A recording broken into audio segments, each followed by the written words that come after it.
Welcome back to Cary, North Carolina for semifinal number 2 of the College Cup. Georgetown against UW. Seattle, Washington making its presence felt, flying across the country, down from the nation's capital as well. The fans are here. Let's take a look at Brian Wies's lineup. Devin Kerr, what do you see? Talked about the 10 players that make a return from the 2019 title-winning squad. Almost a mirror image, except you see a lot of attacking off the left back spot. James Sands will push high. You'll see numbers overload to the inside. A lot of boxing on the interior, but it leads to Sean Zawatsky.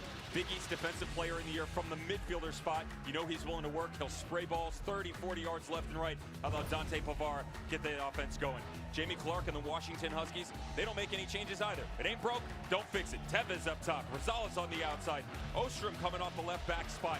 I look at Nick Scardina, though, and how much of a presence can he maintain on the right, because he's going to be matched up with the aforementioned Will Sands. Here we go. Second time in 3 years, Georgetown's in the College Cup. The first time ever for the Huskies. Matt Thompson is our official in the middle, and we are underway. Semifinal number 2. The winner will get Clemson, 2 Eastern, on Sunday on ESPNU. Kieran Sargent lays it out to touch. Freshman center back, deputizing for Daniel Wu, the senior local product from Cary, North Carolina, out injured. Sargent has played the last 4 games. Wu was injured in the Big East tournament semifinal. What does Wu's absence mean for this Georgetown team, Devin? Well, he asked me that the day he goes down. I'd say something different. Because Sargent has been so good on the back line. You know, there's a constant confidence that you get out of a player like Daniel Wu, some regard as one of the better center backs in the entire country. I know that Brian Wies does. But to be honest, it gives you a different dimension when Daniel Wu's not there. And that's not to say you want to lose a player to an injury, but Daniel Wu, they don't attack as much with Daniel Wu as they do with Kieran Sargent. Sargent's willing to step off the back line. Daniel Wu, you see the 17 games this season, hasn't been able to make his way back in. So expect the rotation out of Sands, but also Sargent, because he will step up into that pocket depending on what the midfield 2 in front of him look like. Wu scored a goal in that 2019 final that Georgetown won in penalties against UVA. Senior, a leader, but Sargent is now deputizing quite well. First ball played in. 18 goals scored this year for the Huskies on set pieces in the last 18 matches. They are dangerous there. Georgetown handled the first one well.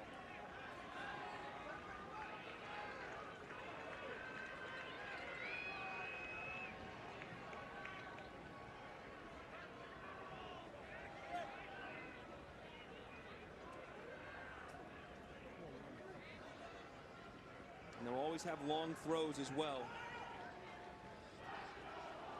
Charlie Ostrom with the long throw. Looking to Rylan Saylor. He gets the flick on, and Georgetown's able to handle it and pop back in, and falls to Giannis Nicopolidis. One of the best goalkeepers in the country. Brian Wies, one of the best coaches in the country. Again, won that 2019 title. 16th season here at Georgetown has built them into a national perennial power. 9 NCAA tournaments in 10 years. He's done outstanding jobs of being a player at Dartmouth, assistant at Stanford, assistant Notre Dame. Great pedigree. As do you have a great pedigree too, Devin Kerr. What is your download of this match? Box him out in the midfield. One of the biggest differences you're going to get out of that 19 to 21 title-winning squad in terms of style of play is they don't really play number 10. And so in the absence of a Jacob Montez or any other presence in there, what they do is they'll take their outside midfielders, press them to the inside, and they allow Zawatsky and Pavar to be on the ball a lot more. So they basically recreated in the aggregate Moneyball style. Billy Dean will appreciate that shout out. First corner of the match for Georgetown, getting going the other way. And Jamie Clark on the other side, his 11th season at University of Washington. First time getting into the College Cup. He's the 3-time Coach of the Year in the conference, 9th NCAA tournament. Helped build this program. Was an outstanding player at Stanford. Played under his father, Bobby Clark. We'll talk more about that. But he was an All-American. Went on to be drafted in the second round of MLS draft back in San Jose. Now applying his trade as a coach. Low ball driven in. Almost flicked on by Zawatsky there. He gets up a little worse for the wear. Hitching his giddy up. Georgetown loves a quick restart, quick throw in. All back in play. Dante Pavar, first touch for the midfield of the year for the Big East. And also Matt Herman, semifinalist, number 8 there on the ball for the second straight year. Second straight year, he's the midfielder of the year in the conference.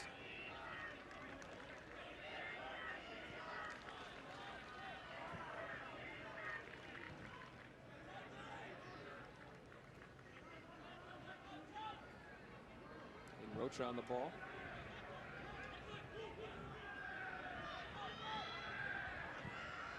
So Georgetown likes to play. They like to possess the ball, control the game with the ball at their feet.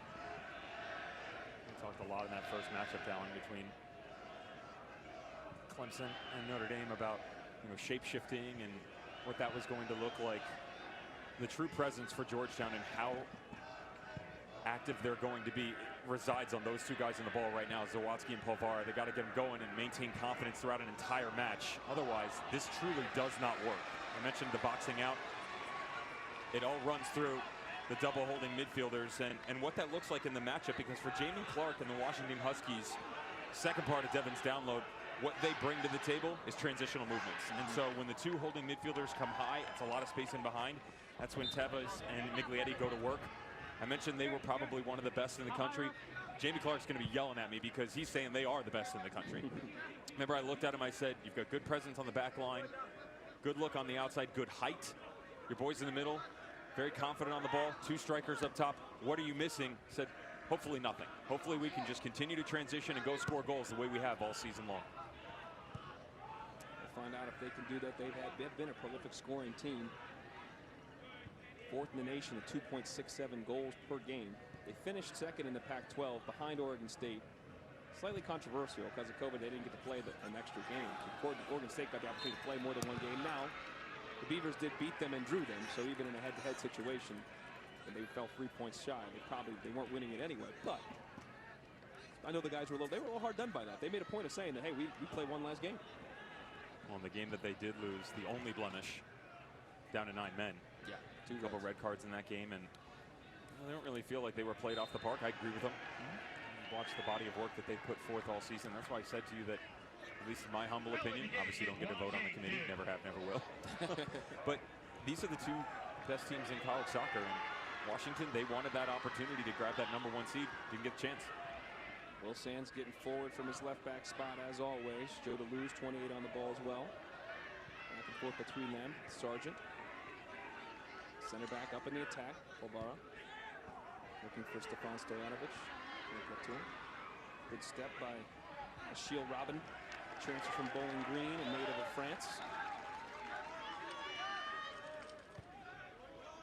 DeLuz. Sands, his twin brother, James Sands, plays for NYCFC. We're playing in the MLS Cup tomorrow. Be on ABC 3 Eastern, but also part of the U.S. national team pool. Both grew up in that academy together alongside Dante Polvara, number 8 in the middle, Gio Reyna, and a number of other studs. That team was ridiculous. They won back-to-back National Development Academy championships. His sister's also pretty successful in their own right at Division III level. Lizzie Farabodini and Kate won 2 NCAA titles at Wayne. This is the best thing that I saw about that, and all the guys coming out of NCFC and the youth products. There's Will Sands, James Sands, of course, you just mentioned. Polvara's in there. Veljko Petkovic. Dear Lord, the things that he's done for Pitt. Gio Reyna, heard of him? Yeah, Gio and Joe Scally are doing their stuff in Germany. Not so right bad, right? Yeah. There was actually 13 different players. Talked about it last game. 13 different players.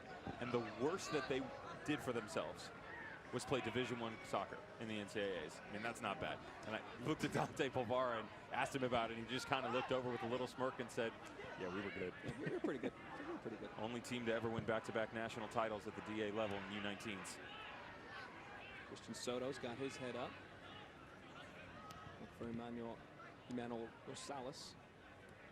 Rosales' pass picked off, and a good opportunity for Georgetown in transition. Palomares ran out of room. Looking for Tevez, and he's offside. And Tevez back-to-back hat tricks in the NCAA tournament. One against Portland in their opening game, then against Indiana in a 3-2 game that was absolutely thrilling. That's never been done in the NCAA tournament. Back-to-back hatties. Those are those little looks, though, that you will get out of Tevez. 3v1, still slides in behind. Interesting to note that Georgetown doesn't have a very tall back line. That's something you want to keep an eye on when you've got a small striker, and I mean that very politely at 5'7" for the Hawaiian native. But Dylan Tevez, he's so crafty, and he'll find those little spaces to work in between the lines. But because of the fact that he doesn't have to win as many aerial battles, A little bit easier on the 9 tonight.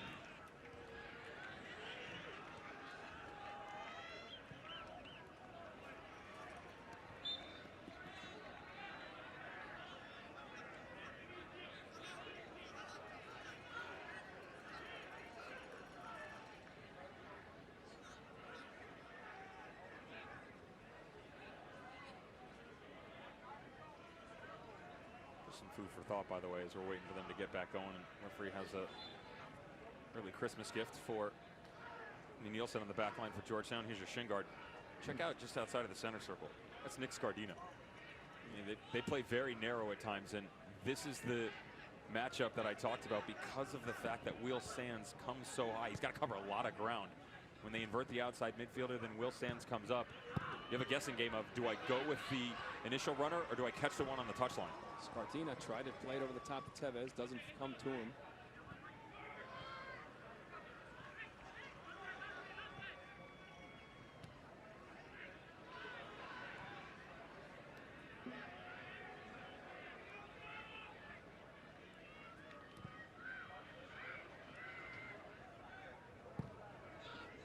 Sargent playing a long ball, looking to get it over Burns' head, doesn't come down.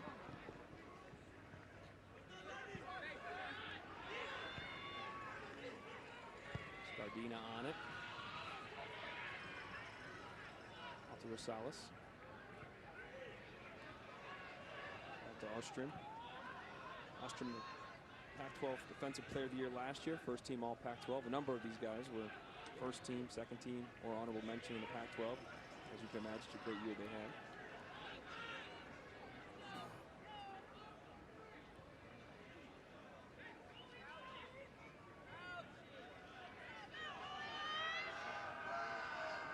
Soto on the ball. One of those honorable mentions this year. Last year was first team all league.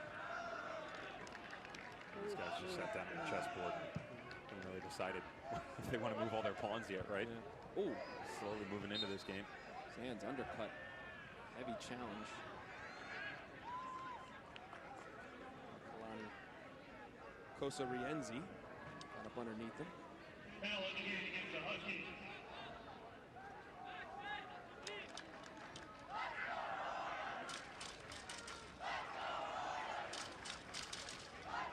Local crowd came down from DC. Also from Washington, though. We had a sellout for the earlier game. Obviously, to set some people have headed for the exits, licking their wounds, some celebrating if you're a Tigers fan. But still a great crowd on hand. Clever back heel, well read by Rocha.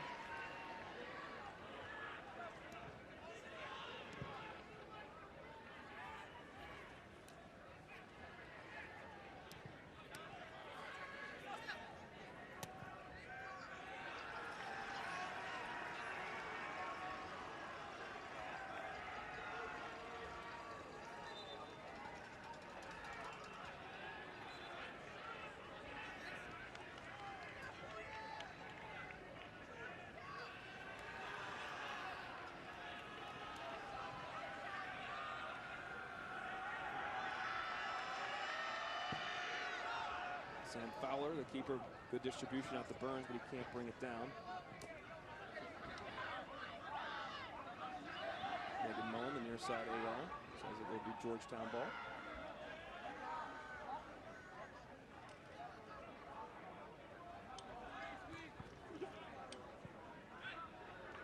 What have you seen so far? About 15 minutes in, Doug.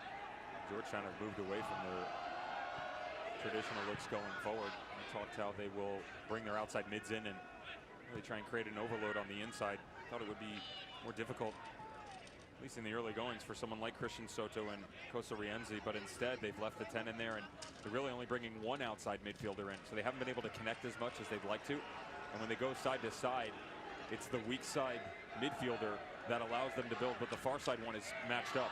Washington doing a real good job defensively at understanding where those runs come from. Specifically Scardino on this right side. He hasn't been tested at all. Kovar's pass deflected, but makes it to the feet of Stojanovic.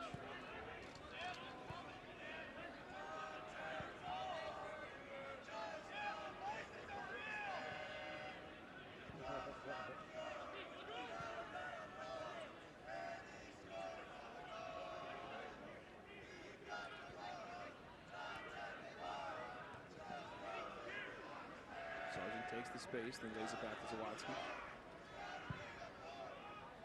Switch to Sands and can't complete the pass. Georgetown has had, we talked with their fans behind the goal here, making their presence felt. This is the Big East regular season champions. You see that they're building through the course of the year. They take a picture after every game, and the fans just stick around, the supporters. Look at how it's grown throughout the Big East tournament, into the quarterfinals, and a lot of them made the trip down here from DC to support their boys. It will be a second College Cup. First one back in 2019. How about the travel schedule, by the way? On the bus, down here, finish the game, turn around, head back, basketball match, in hopes that they're then going to turn around and catch the red eye on the bus for the championship game on Sunday. Nothing I love better than you just call it a basketball match. This is great because people are always like, "What if we call it a match or nil?"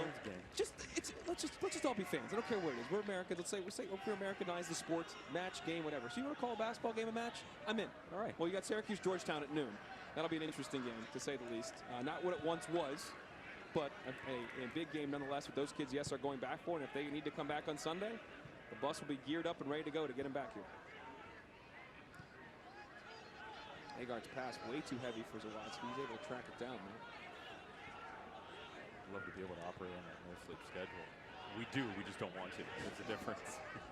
I can pull a rabbit out of a hat every now and again. Yeah. These 6 a.m. flights all the time and whatnot.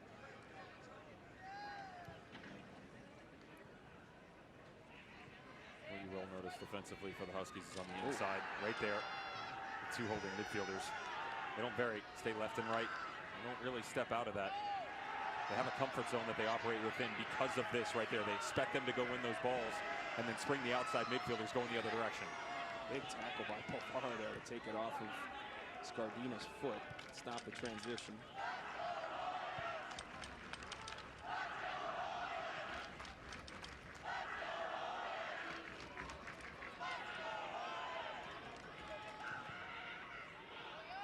Watsky's in the pocket. Agard doesn't play him. Skips it over, and what an opportunity for Sands, but he's going to want that one back.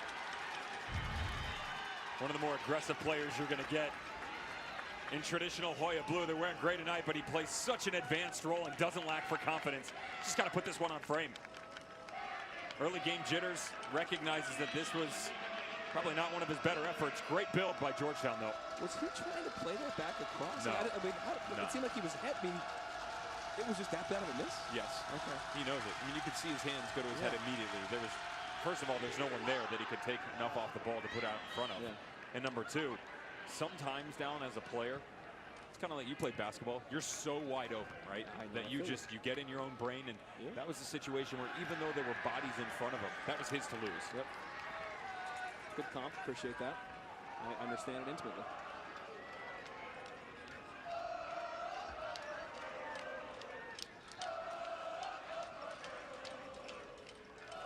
Sands' first team all-conference this year, third team all-conference last year, the junior from Rye, New York.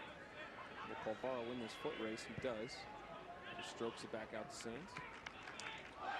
Polfara's pretty easy on the eye. He's in some space, they don't play him.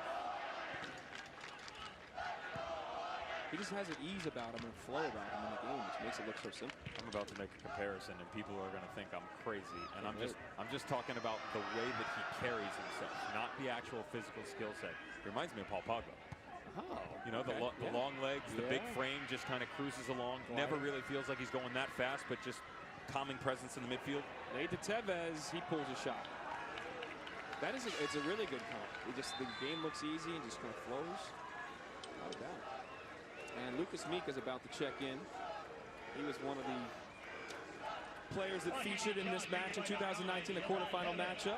One of the 7 Huskies to play in that game. Meek comes in from Rosales.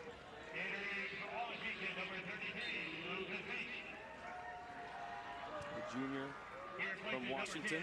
He made it very clear, and I know a lot of people are watching in the Seattle area and the Washington area, how much they want to win this for Seattle. A lot of these guys are from Washington, almost half the roster, and they take pride in where they're from and the support they've gotten all year. They want to win this for all those folks back home as Sands is working, finds to lose.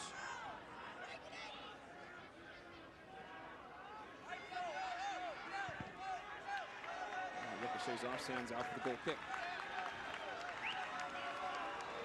the pride from within the squad and the brotherhood that you hear so many teams talk about. Right? Whether it's false pretense or not is another argument, but the surrounding area, a lot of these guys grew up playing against each other.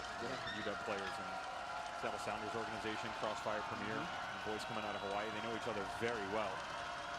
The way that the former DA system now, which all the academies around the country are set up. It's also interesting to note that you have guys like Lucas Meek, who just came on, Ryan Crowley, who they were starters last year. These were the guys that were regularly appearing in the 11, but they don't have those attitudes or carry themselves that they think they're better than the shirt, because it's all about the shirt. They want to have success, and that's all that matters to them. Scardina looking back post. Off the line comes Nicopolidis, outstanding keeper in his own right. Back to two-time Big East goalkeeper of the year. Great pedigree. His father, Antonis Nicopolidis, was on that legendary Greek team, the 04 Euro Championship team. He came from nowhere. You couldn't score on them. Didn't matter. They weren't the most fun to watch, but they went into the history books, and his father is a legend there. And Giannis has carved out quite a legend here at Georgetown with his great performances through the years. Talk about the fact you just made reference to an 04 team that had a Ronaldo on it that's still playing. He was on that Portugal squad, right? Yeah. That's bananas. That dude doesn't. It's also science. Yeah. He's an alien. He's got movements like his dad. That big, commanding presence, very vocal. This is what you want out of a goalkeeper, though. It's not the fact that you're willing to come make this save. It's that 15, 20 minutes into a title match, you're going to come 8, 10 yards off your line and really say, boys, I'm commanding this. This is mine.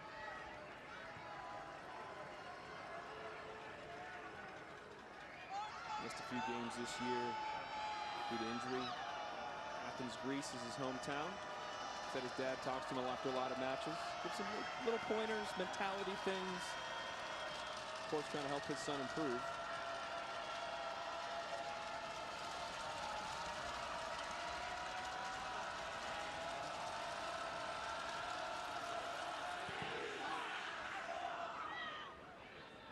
Crowd making him feel it a little bit. Sam Fowler back there in front of the Hoya Blues, they call themselves. Supporters group. Pass almost left short. Fowler's off his line to get rid of it.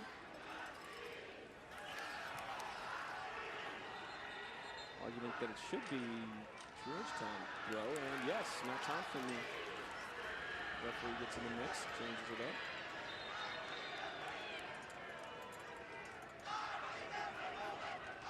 Ryan Weiss talking to Daniel Radke, the fourth official. A little chat.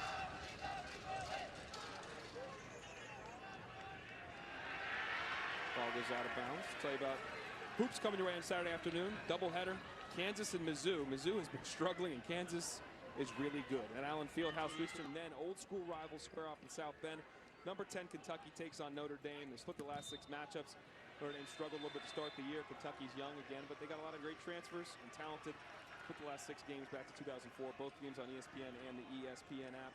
Starts at 3:15 because at 3 o'clock will be the Jimmy V speech from the 1993 ESPYs. Whether you've seen it or not, tune in and watch it. And as he says in the speech, have your emotions move to tears every day as a goal of the day. You will do that, no doubt, if you tune in to listen to Jimmy V speak. About 30 minutes from where he became a legend at NC State, leading to the 1984 national title on the hardwood. Ball played in. Nicopolidis off his line, gets a punch on it. Soto.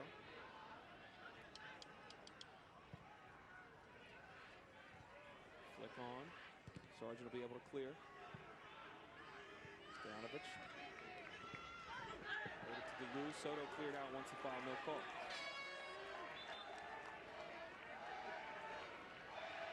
Georgetown making a sub. Zach Riviere checks in the match. He's coming in for Linares. Riviere scored already in this tournament against Georgia State. That was their first game, their opening game in the tourney. He's played now his 70th match for Georgetown. He was part of that 2019 team. Played in the final against UVA. Played in the quarterfinal against UW.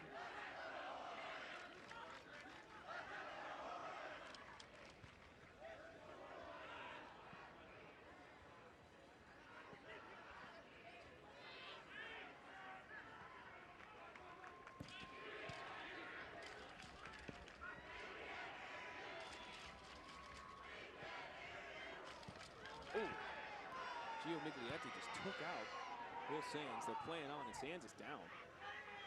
Miglietti scored both goals in their last match to get them to this point, beating St. Louis in the quarterfinal. And Sands is up now, though, limping a bit.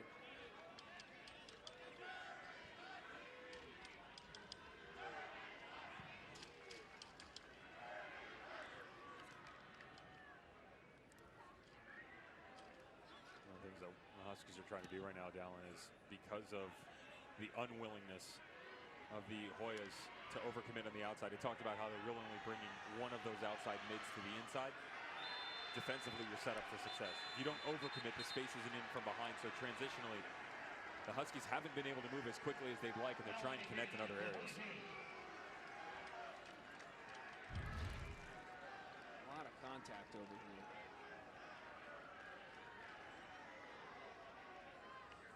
See Chris Haggard take out Christian Soto.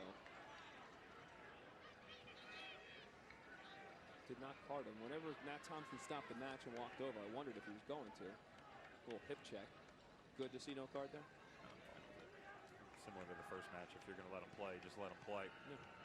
Any player on the field is going to want to know what your intentions are to begin with. Just like a player, you look at the referee and try and get away with stuff. And I'm not saying that situation, but you know, little tugs here, shoulder charges. How much leash are you going to give me in these situations? And so far, the answer is a plenty.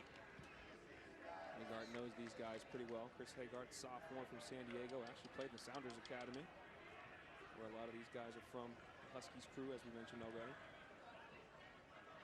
Third team All Big East this year. The Sounders team that he played on was one that rivaled the NYCFC team that we were talking about, 2019 team that won a bunch of things. They didn't win the national title, but Adidas Cup, Surf Cup, talking about some of the biggest youth tournaments in the nation.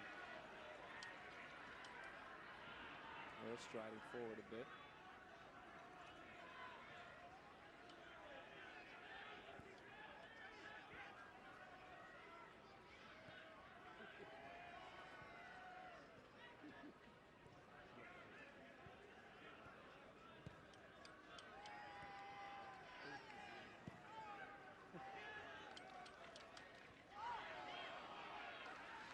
Sands battling with Burns, a couple all-league players. Sands may win this battle. That's a dinka pass into DeLuz, but can't connect. Falls to Polvara. No ball put in. Sojanovic tries to turn. A lot of contact. Haggard asking for a foul, none given. Asking for a penalty, I should say.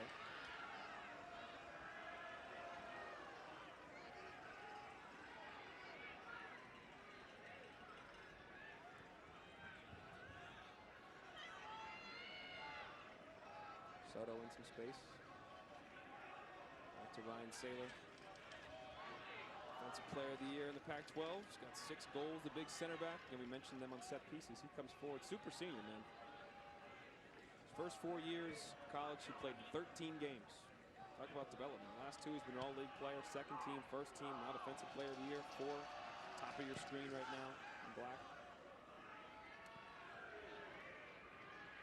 Tevez, good control. Still Tevez. He's the hat-trick hero. 2 hat-tricks in this NCAA tournament. He wanted to give it a go. Should he have let that go? Passed it off, I should say. No, not the way that he's been exerting himself on the offensive side. You know, the steps. When you got a guy that's running hot, let him go. Yeah. Right? Just continue to let him go. And if you don't let him try and find some momentum within a game, that's when he can start to fall off of it. Polvara on one end, good ball played in. Watch this turn. Beautiful turn by Stojanovic. Just loses the footing underneath him. Got to give a little credit to Ryan Saylor. Not a lot of contact, but that shoulder just in behind the striker pushes him off the play. Ball driven in.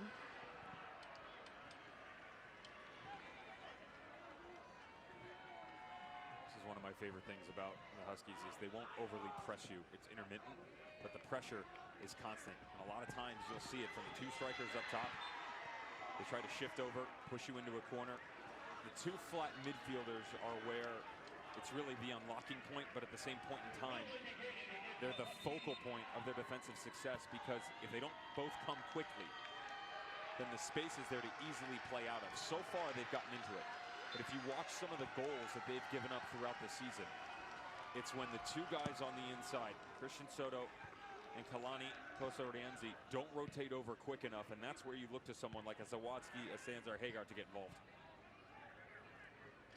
Nelson's header did not get enough on it, so Tevez scooped it up. There's Meek.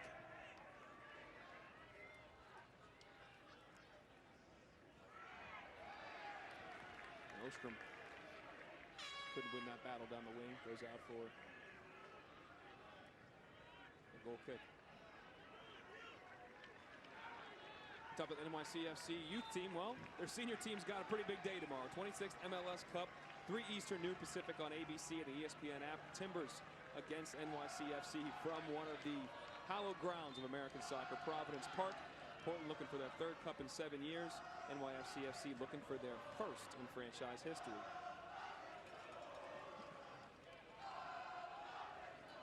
Always wanted to cut the wood. Oh, yeah. Timber Joey. Yep. Yeah.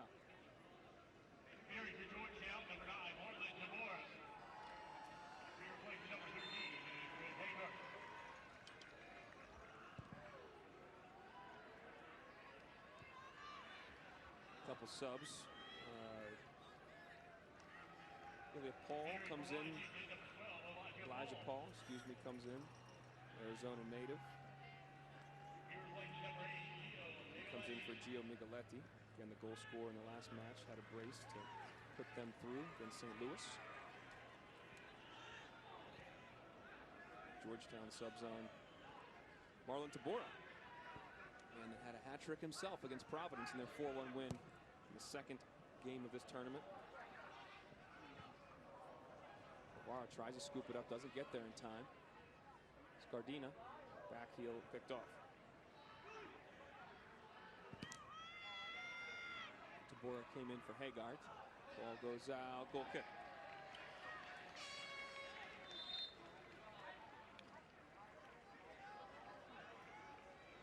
Crossing 10 o'clock on the East Coast here in Cary, North Carolina. 2nd semifinal of the 2021 College Cup alongside Devin Kerr. I'm Dallin Cuff. 0-0 through 30 minutes here at Salem Soccer Stadium. In the 1st game of the semifinals, Clemson took down fellow ACC foe, Notre Dame in penalties. It was 1-1 in the 1st half. That stayed the same way after 110 minutes, and in the end, Justin Malou final kick put the Tigers through to their 1st College Cup final for the 1st time since 2015. Their keeper, George Marks, was outstanding and made the critical save in the penalties, as well as saves in overtime to keep his team in the game.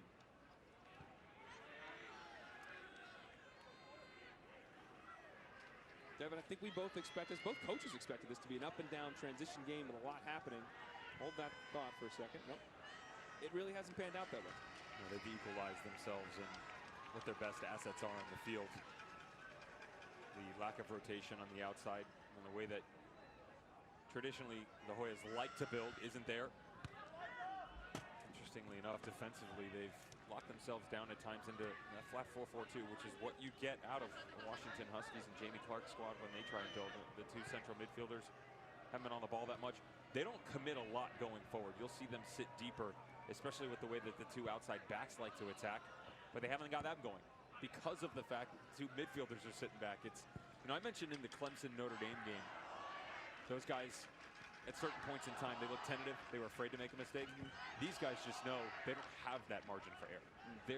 It's not about being afraid to make a mistake. They just know where the biggest threats come from. Oh, this was almost a threat. Elijah Paul went at it. The Arizona native, part of the Barca Academy for a while, in the Real Salt Lake Academy. San Francisco transfer. Almost caught Nicopolitas off his line.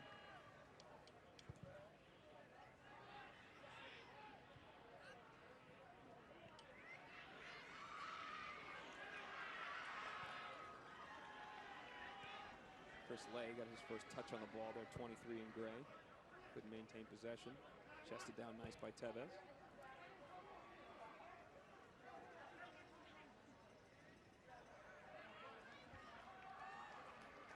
Paul wins a corner.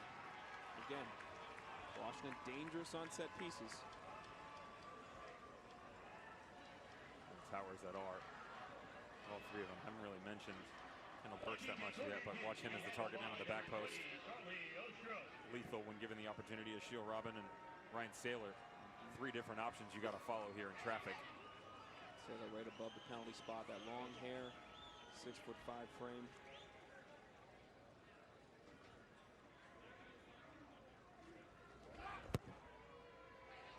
Swing ball back post. Burns can't keep it down. The fans are trying to stay in it.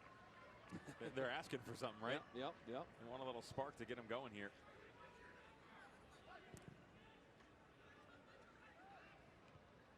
It is funny, the first game with Clemson and Notre Dame I thought would be a more cagey affair. A good early goal would help that game, and it did. We got an early goal, 11th minute. Luis Felipe Fernandez Salvador scored. Jack Lynn equalized through the spot, almost given away there in the 21st minute. It's a very fun first half. I thought that would be a cagey game. This game would be up and down game, not the case. Pavara dispossessed.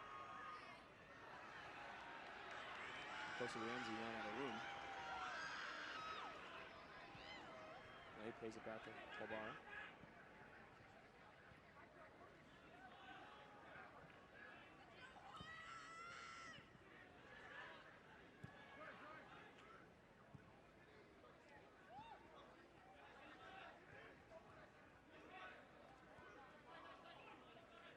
Every single time they look to play a ball, someone's marked up.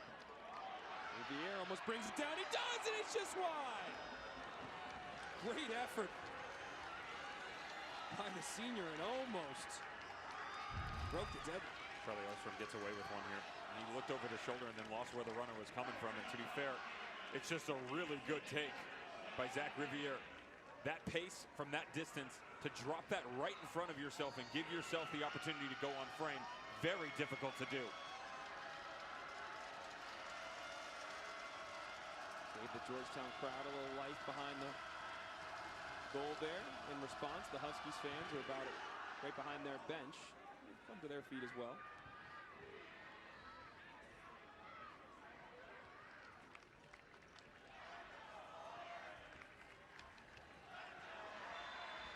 Rocha dispossessed, but they're going to call a foul on Paul there.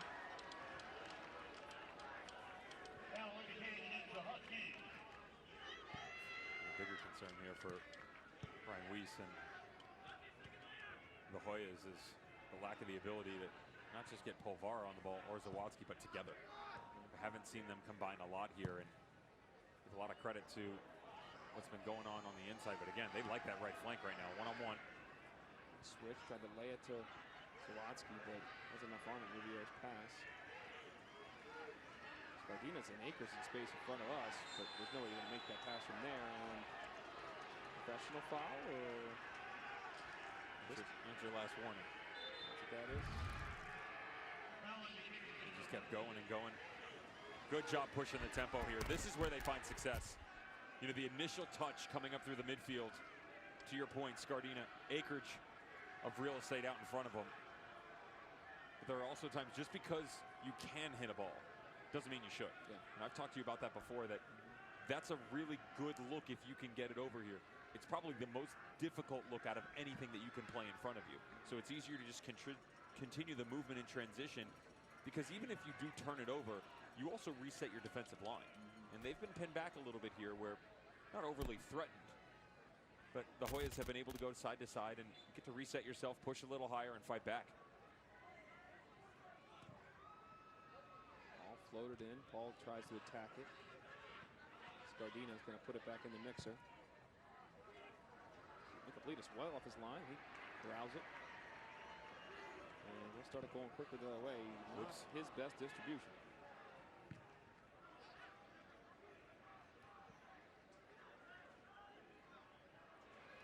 Well done. Oh, he's in. Oh, great opportunity.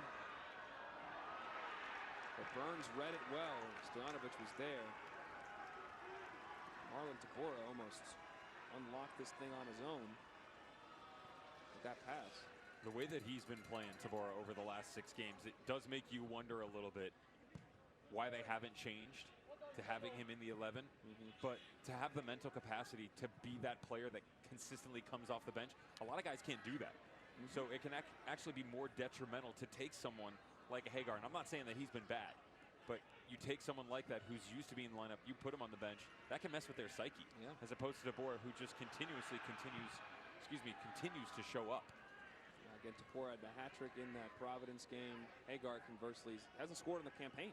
And Brian Weiss was honest, and we could use a little more from Hagar in the offensive third of things.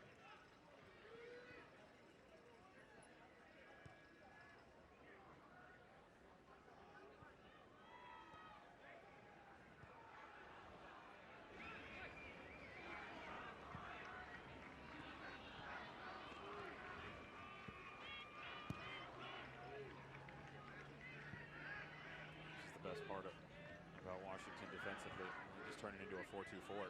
Two strikers drop in. Scardinas come high. Same thing for Lucas Sneak on the outside. It's a lot of work off the ball. But again, you're removing the two best players from Georgetown, and that's the reason why they haven't had a lot of looks going forward. Stojanovic has to play back to Tabora.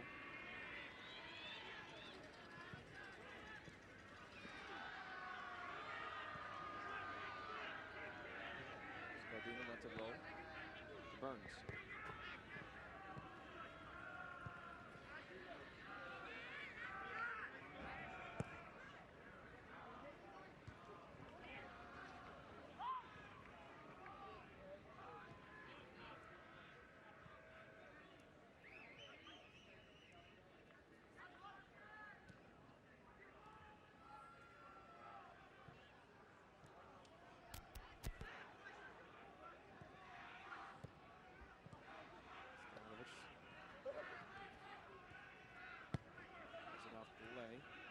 Gets back to Polvara.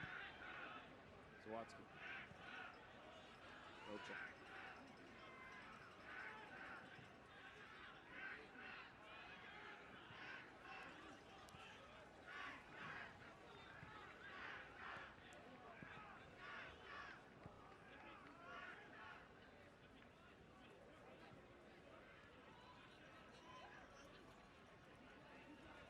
I think these guys know each other.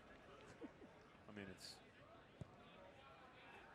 the flow between the two teams as you go one way or the other. They're mirror images. You're just tracking all the runners, and Brian Weiss and Jamie Clark, good friends for a long period of time. We talked about the influence of Jamie's father, Bobby, and what he's been able to do for the game in this country. Sands tries to bring it down off his chest and kept in play. You mentioned Bobby obviously played at Aberdeen, great player there, but coaching. Coach Brian Weiss at Dartmouth, Stanford, Notre Dame. He's got his fingerprints all over this Final Four. More familial relations here. Ronan Dillo checks in, the freshman from West Hartford, Connecticut. That's him at 2, then at 12 in the 2012 Cup, because his dad was one of the greatest players ever here. His mom went to Georgetown as well, but his dad top 10 in the school's history in terms of points and goals. His parents are both here. Ronan's grown up in this program. He's a little kid, as you just saw. Now he has a chance to play in his first college cup. Comes in for Stojanovic.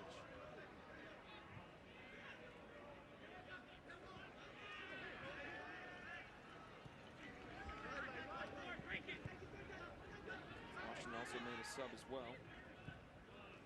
Kai Briscoe comes in for Corsirenzi, or for Scardina, excuse me.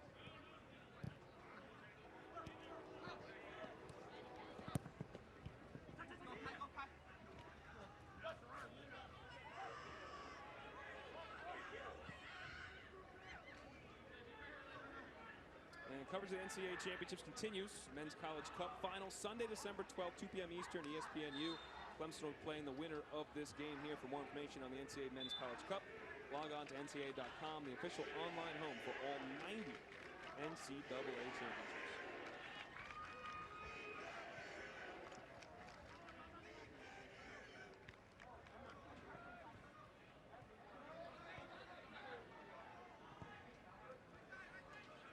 Bobby Clark obviously coached Notre Dame, as mentioned before. He coached Chad Riley, who's the Notre Dame coach now. Back in the late 2000s, led them to their only championship back in 2013. Ball goes out, coached his son Jamie. Stanford, who's an All-American. also on the bench at Washington. Coach Brian Weiss at Dartmouth. And Weiss went, after becoming a mechanical engineer major, and then went to Stanford and got his grad degree in mechanical engineering, which is bananas to me. And on the staff then at Notre Dame. So this is the Bobby Clark influence. All these teams play differently. I was interested in the coaches both said we all play differently, but the values as being educators and teaching them the team first, the press first, and all the different values they learn, those are all within all these programs, all three of them. Funny from a recruiting standpoint as well, how they go about it different ways. Still get quality product on the field. You got the UW team that, as you mentioned, takes so much pride in their city and the friendly confines around them. Georgetown, they're not shy. They want the best players in the country. They want the national team prospects, the guys who are going to be, those top 10 players and draft picks and what have you. Well, that was interesting too. Yeah, Jamie Clark says we don't want great players. We want guys that want to be here for multiple years and grow here, and we want guys that fit us and have that like local flavor more than just taking. We don't want top 10 recruiting classes. We want top 10 players and top 10 guys. Yep. They develop into. Georgetown, Brian, we said, hey, we want great players too. We don't necessarily want one and dones. We want guys that want to be pros, but maybe over a couple of years, like this guy Dante Polvara. But we want guys that want to be here and be part of the program. So in that regard, it's somewhat the same, but very different in terms of who they're targeting at a young age. Given the way the college landscape is too, because of a lot of these guys and their affiliations at the youth level.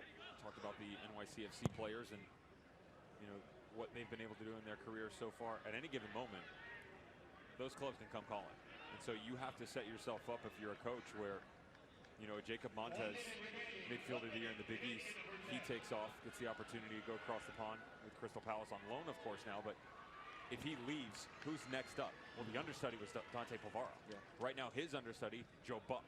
So there is a line of sequence there that does give you the opportunity, if someone steps off, to still have success. But to your point, the question is whether or not those guys are actually bought in. 100% yes for Georgetown over the past couple of years. No doubt they've become an absolute powerhouse in the national landscape, the expectations. Becoming a blue blood, if you will. Polvara tries to dink it over to Riviera. 20 seconds left.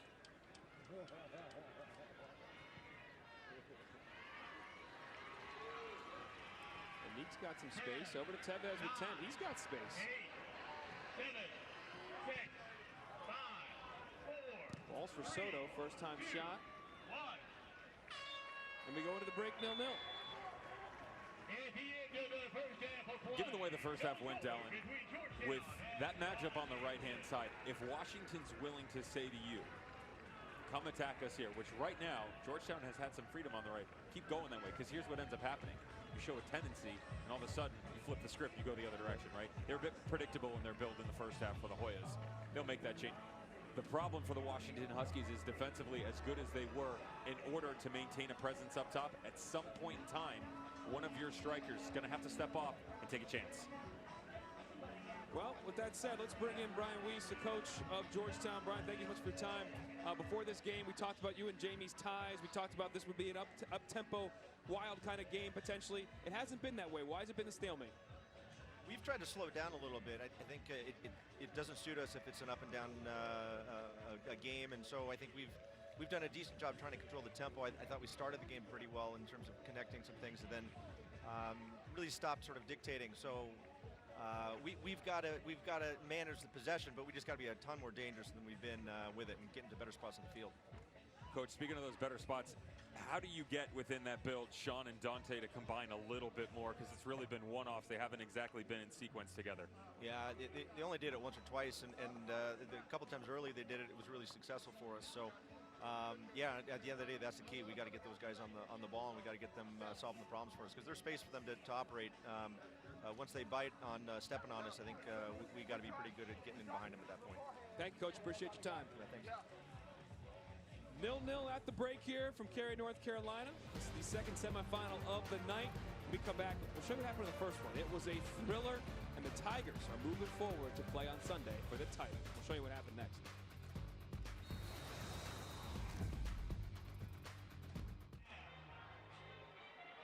Second half of the second semifinal of College Cup about to kick off here from Cary, North Carolina. Georgetown, the 3 seed, Washington, the 2 seed, locked up 0-0 after 45 minutes alongside Devin Kerr. I'm Dallin Cuff. The winner will get Clemson 2 Eastern, Sunday, 2 p.m. here on ESPNU. Jamie Clark, the coach of Washington, has been raised in the tutelage of Bobby Clark, and Bobby's fingerprints are all over this tournament. Chad Riley, the coach for Notre Dame, brought up by Bobby Clark in the Notre Dame program. Eventually, Bobby went on to win the 2013 National Championship with Notre Dame. Chad did a great job leading this Notre Dame team to their first ever ACC title. And now getting to the College Cup semi. They fell, though, to Clemson in the earlier semifinal. Bobby Clark also coached Brian Weiss at Dartmouth and then coached his son, Jamie, at Stanford prior to getting to Notre Dame. And now we are joined by the aforementioned Jamie Clark. Jamie, thank you so much for your time. 0-0 here at the break. We saw you talking with your assistants for quite a few minutes before you went in to talk to the boys at halftime. What was the message in that discussion with your assistants, and what did you relay to your players? Yeah, I think we just had to move the game up the field a little bit, and that's both with the ball and our pressure. You know, it was a little too comfortable for them at times. I don't think there was a lot of chances in the game, but you know, when we're playing well, we're usually getting pressure and we're going, you know, at a little bit better tempo than that. And the game was a little bit too settled for our liking. Coach, defensively, you guys were magnificent, tracked all their movements. I mean, you understood exactly where the game plan was going to be, but within that, respectfully, probably lacked a little bit of movement and presence up top. How do you now find that but still maintain the balance defensively? No, certainly we were pretty static up there. We got Dylan the ball a few times. I think there's just room to run with the ball. You got to get it wide. You got to run with the ball for a little bit, and there's spaces to do that. And when we had those moments, we didn't really, you know, didn't accomplish what we wanted to do. So I think this second half is going to be fun. I think we're going to change the tempo a little bit, and if we do that, we got a good chance. Thanks a lot, Jamie. Appreciate your time. Thanks, guys. Good luck. Let's see if they can switch that tempo, and I think, interestingly, like it's a chess match. Brian Weiss wants to play a better tempo, but control the tempo, not get into a track meet with this great team in transition. So these, you know, styles make fights. Let's see what we have in the second 45.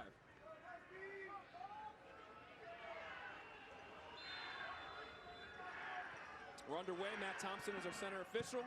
Second half here of the second semifinal of the College Cup, 0-0. Will the deadlock be broken between these two teams that met back in the 2019 quarterfinals? A lot of these players, 13, actually played in that game total. 7 for the Huskies, 6 for the Hoyas. Maybe a chance here for Lucas Meek, who's one of the starters in that game back in 19 when Washington fell to Georgetown on their field in Washington, D.C. 1-0. Georgetown was down. They ended up winning that game 2-1. Second corner of the match for Washington. 18 set-piece goals for Washington in the last 18 games. They can be deadly. Watch Ryan Saylor, number 4, the big center back. Nice running ball. Not a contact. Kendall Burns went down. Matt Thompson says no penalty.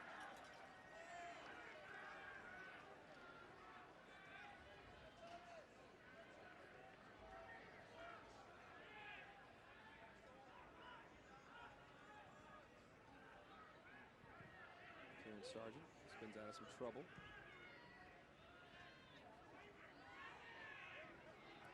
Turnover early, looking for Meek. Nicopolitis comes off in flames. Chris Haggard back in the match. If you're new to college soccer, can sub out in the second half and make a return appearance. So when you see young men file off, their day is not done. John Zawadzki, defensive player of the year in the Big East, skips around the challenge. He's got options. Riviere ahead out to Will Sands. Haggard in space behind him. Sands back to Haggard, clips it in off ahead.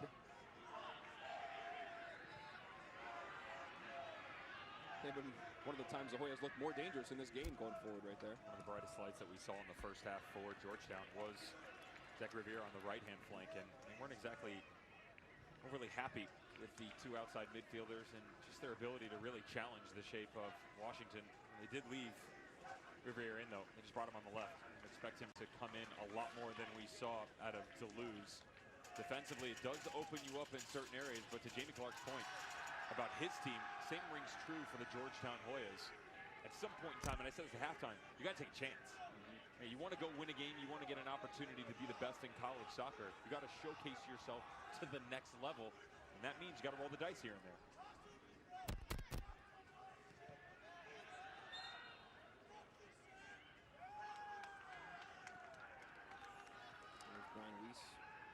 hoisted that 2019 championship. Only the 3rd team title in Georgetown history, which I found rather shocking. National title. Ball steps up on it. It's Clyde, his teammate. Back out to Zawadzki. Alanaris. Skips around the defender, try to put a low ball in.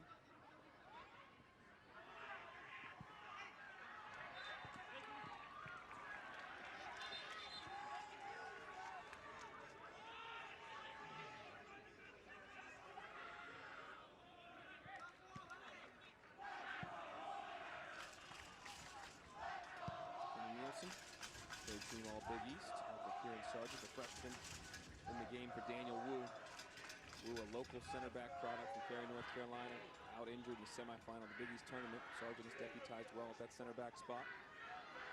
Wu, a veteran that played in that 2019 team, scored a goal in the final as well against UVA. Now, Devin, I know you called that final. 3-3 game, UVA 7-6 on penalties. One of the wildest College Cup games ever.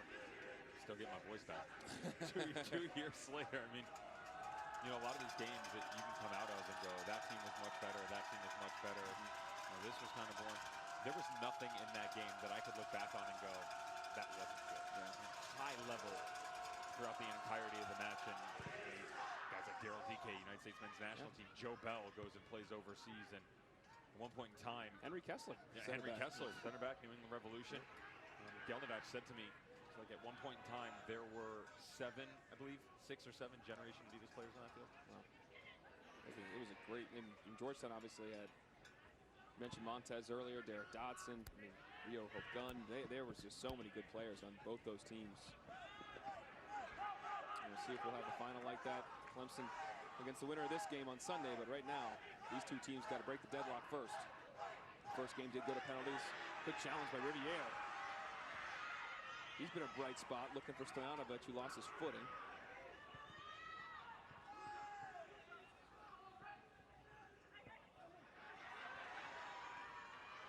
Rocha over to Haggard.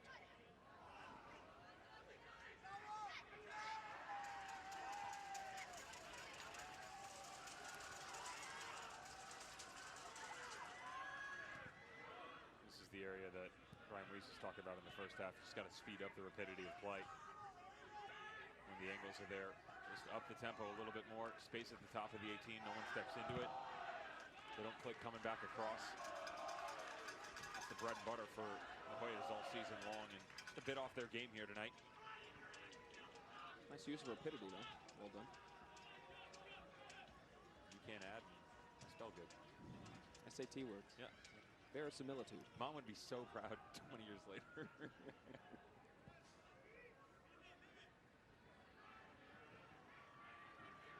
Take a look at the championship history here. Washington, first time they've ever got to this point. First College Cup appearance.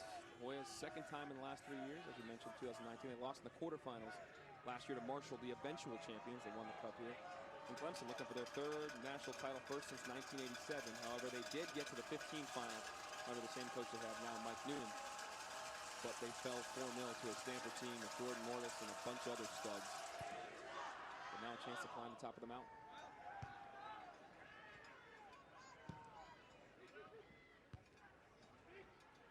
Lucas Meek brings it down. Gio Miglietti. Soto.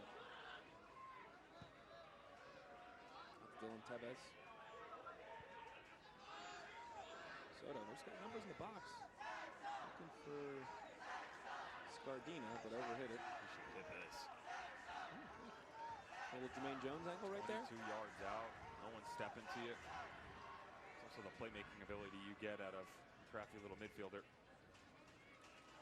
Soto, the sophomore from Iowa. US U17 camps he was called into in his younger days. Pac-12 honorable mention, 19 first team last year. Some of those chances, by the way. Let's see what they do with Charlie Ostrom at outside back. Interesting listening to Jamie Clark kind of talk about the player. And, you mentioned all Pack and the numbers that he put up last year was most assists this school had seen since the 1998 season and the run that they were in. And it was his willingness to take chances. He hasn't taken as many this year. And, you know, within that, you kind of get the two-headed spear, right? Okay, yes, he's going to produce a lot on the offensive side, but there's going to be mistakes as well. So the good news is since he hasn't stepped out, none of those mistakes have poked their head out. The bad news is when Meek comes to the inside, there's nobody else down here in the channel to overlap on the run. Meek on the ball. 1v1 with Rocha. Plays it in. Dangerous, and it curls in! I don't know if Miglietti, he's not claiming it, so Meek is!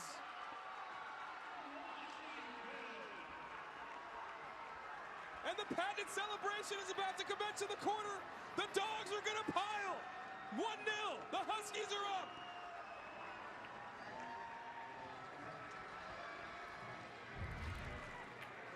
No chances needed when Lady Luck helps out. Lucas Meek one-on-one. It was good combination play, but as it comes back to the outside, he's just quickly putting this into the mixer and letting someone run onto it. Miglietti making the run to the near post, put it in a danger area, and hope that something special can happen. Center back gets in the way, can't really do anything. If you're on the back line for the Hoyas, it's just a mistake. Goalkeeper can't get to it either. Nielsen a bit off, but it's all going right here at the start of the second half for the Huskies.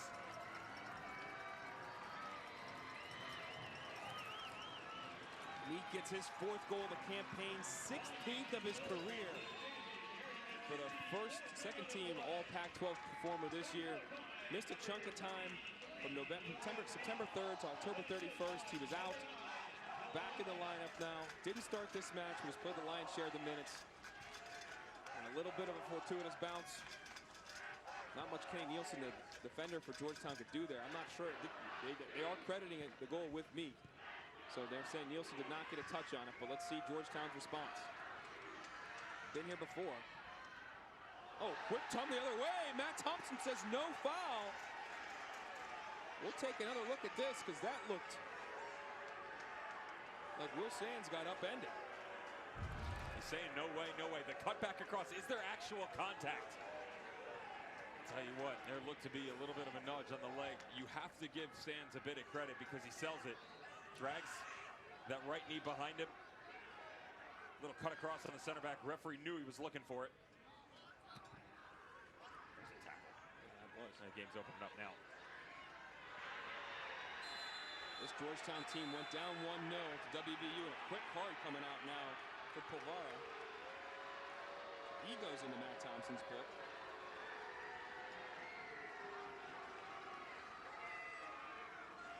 They were down 1-0 to WVU on their own field. They battled back to tie that up and win in penalties. Take a look. I mean, you know what? Slowed down like that, it's the right decision. No pen, really. Watch the left leg. Pulls out. Okay. If you give it, for me as a referee, I'm not calling that. If you give it, I can understand. I just agree with the no call because of the fact that the striker is looking for the contact. The touch has already come back across. The one leg has already started the movement, and you're dragging to try and create it. Now, there's contact, but you're also initiating it. Well explained by you, because I think a lot of people watching it said, well, I've seen that given a lot of times. But you're right, that it's not given. It's not a stone-cold pen. So we're moving forward here. Now Washington chance to serve the ball in. Poor cross.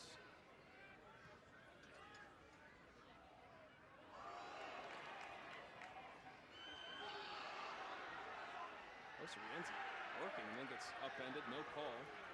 Runs out of real estate. Let's take a look at the goal. And Lucas Meek. It's good coverage. Look at Povara tracking. One-on-one situation. Aiden Rocha. Just as this gets flung back in, Kenny Nielsen is on the backside. Runner's coming back across, and it's almost like he just loses his footing. He goes up deciding to use his knee or his foot to actually get to the ball. One as a center back, from a mental standpoint, you almost have the decision made up in your mind as the action's coming towards you, and it's like jumping before the ball even gets there, and you could have easily gotten there with your head. Yeah. Right? And instead, you're forcing your own action ahead of time, and you would like him to react in that situation instead. Tevez on the ball, charging forward, 1v6. Maintains possession well for a second. Shield Robin heads it down to Kendall Burns. Good ball. Tevez in the channel, cuts it back, looking for Miglietti. Nielsen this time got his head on it. This is where they get you, though. They grab the 1-goal lead, they don't stop. They just continue to go. And look at all the numbers starting to come forward. Now everybody wants a piece of this game. Miglietti on the ball in the box. Lays it off. Close to Rienzi. Tevez. Shot blocked.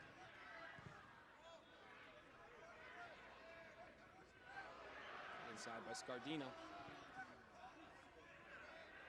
Ostrom. Shot. Oh my gosh! Charlie Ostrom! What a goal from the junior! His second of the season, and he's never going to forget that. Dog pile, part deux.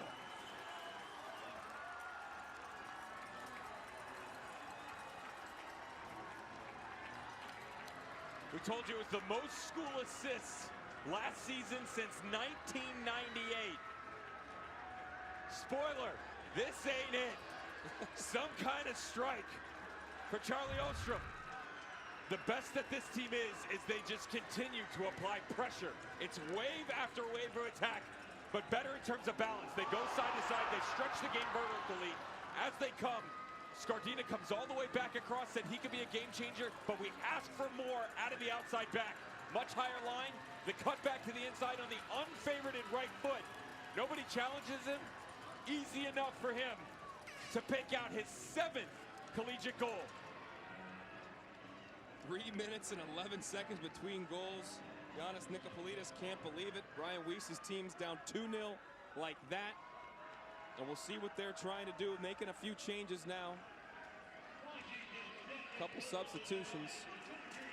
Marlon Tabora's on the match, the hat-trick hero back from the Providence game in this tournament. Tabora comes in, Stefan Stojanovic comes off. Like for like with the strikers. Dante Povar riding a challenge.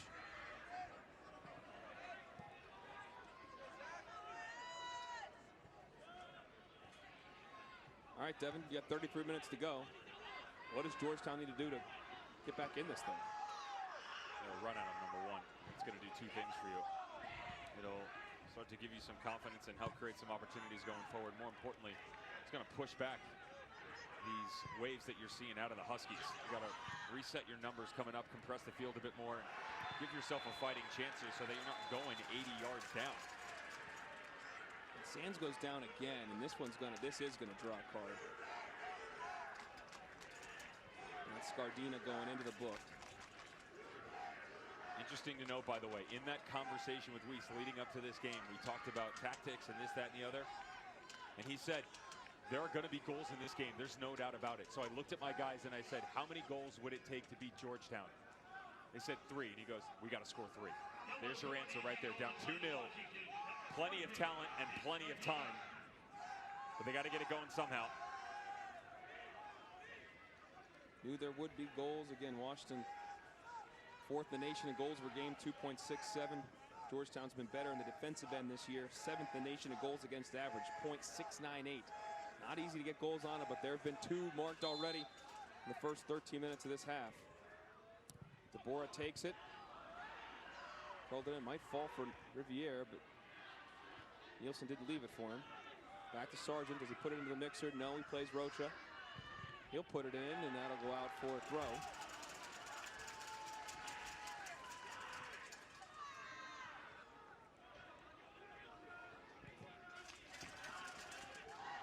Joe DeLuz came back in the match for Kyle Linares at the last break.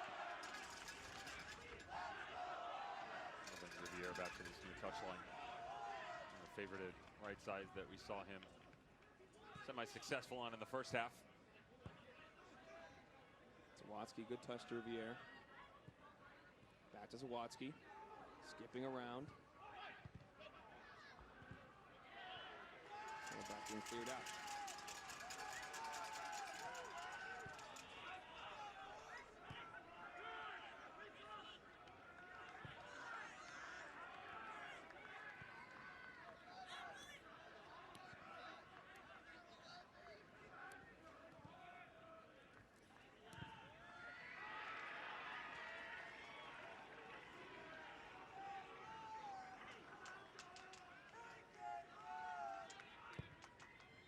Rocha looking for the big switch to Sands.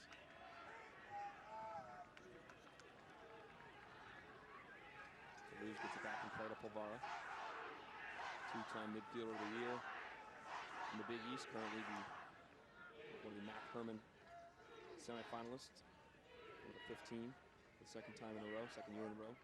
National Player of the Year award, that is. Sargent, center back, stepping forward. Sargent continues his run. Numbers in the box, low ball played in. Toulouse may be able to keep it in, he does. Great run, recovery by Zawadzki. He's taken down.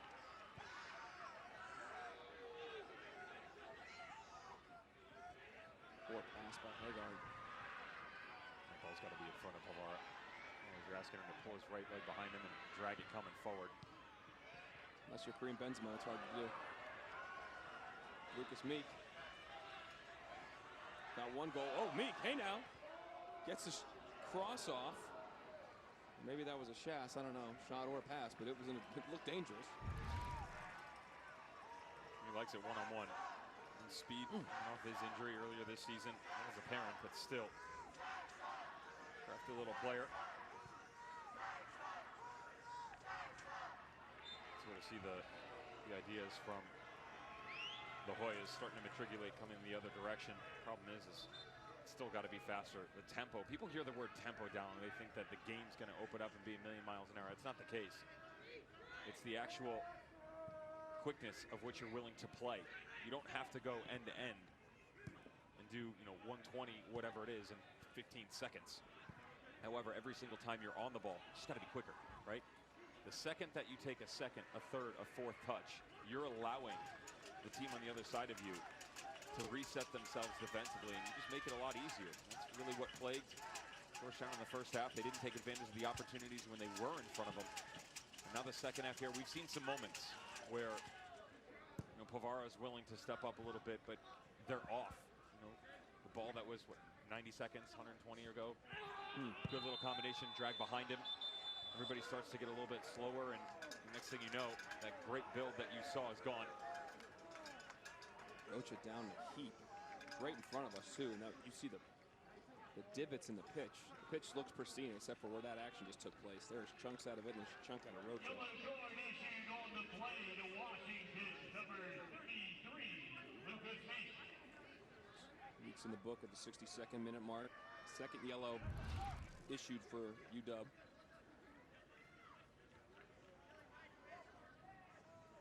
Well, 9-iron taken out here. Yeah, man. I mean, he knows. He also knows that if he doesn't step in, Soto was pretty high on the line in the midfield. Space was open on this left-hand flank. We'll take him off now. Work done there. Goal on the card. I call that a complete effort. At least in my book. I know you're proud of him as Meek makes way. Imanol Rosales, sophomore from Mexico, who started the match, comes back in. Rosales is part of the U18 Mexico setup. Querétaro, Mexico. Club made famous when Ronaldinho went there a couple years ago. Should say made globally famous, known in this part of the world better.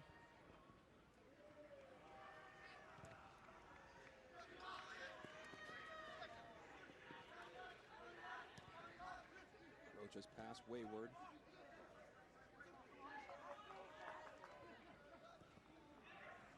Nice turn by Haggard. Anyway, the challenge.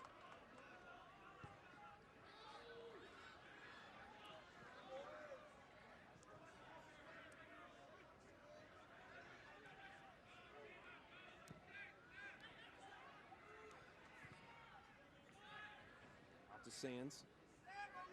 Number of gray jerseys in the box. Looking for one. Riviere's there, heads it down. Ping pongs around. Back to Fowler. Ooh. Out for a corner. Second in the match. Next goal in this game is going to be decisive. If the Hoyas can get it, we got ourselves a whole new situation. Kalani walked over to his goalkeeper after this. Just, hey, my bad. Didn't realize you weren't looking. It's a definite my bad situation. Georgetown corner kick to be handled by number 9, Marlon Tabora. Tabora to take. Driven ball. Kieran Sargent, that was, say, ambitious from the freshman center back. Header shot taken by number 16, Kieran Sargent.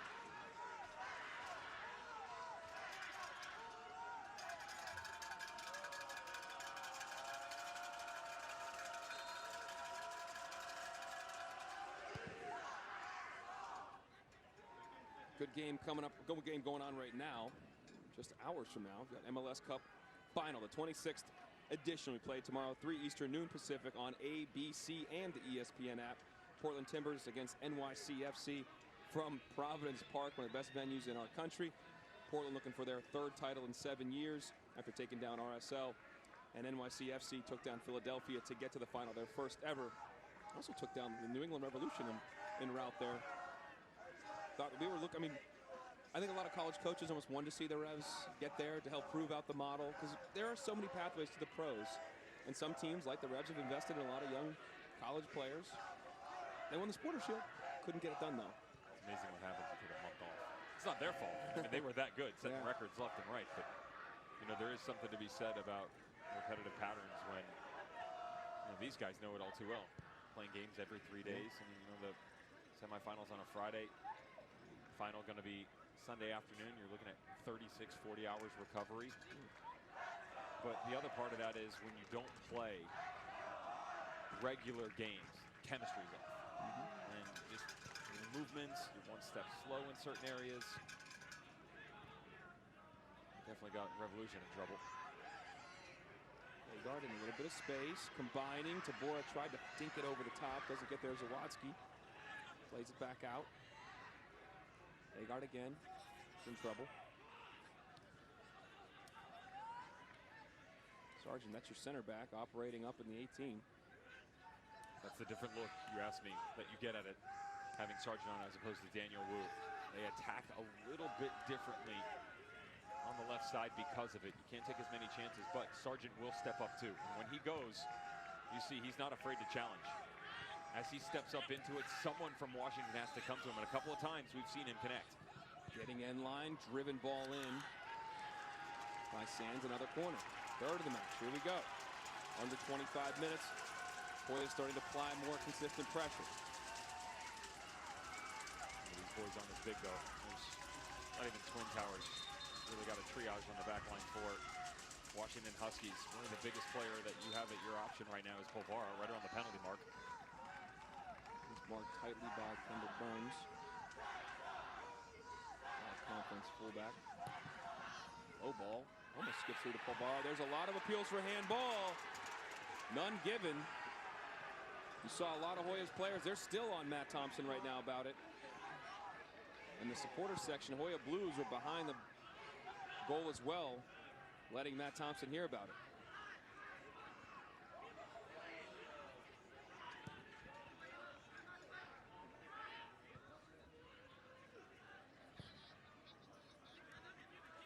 Burns controls. Back to Robin.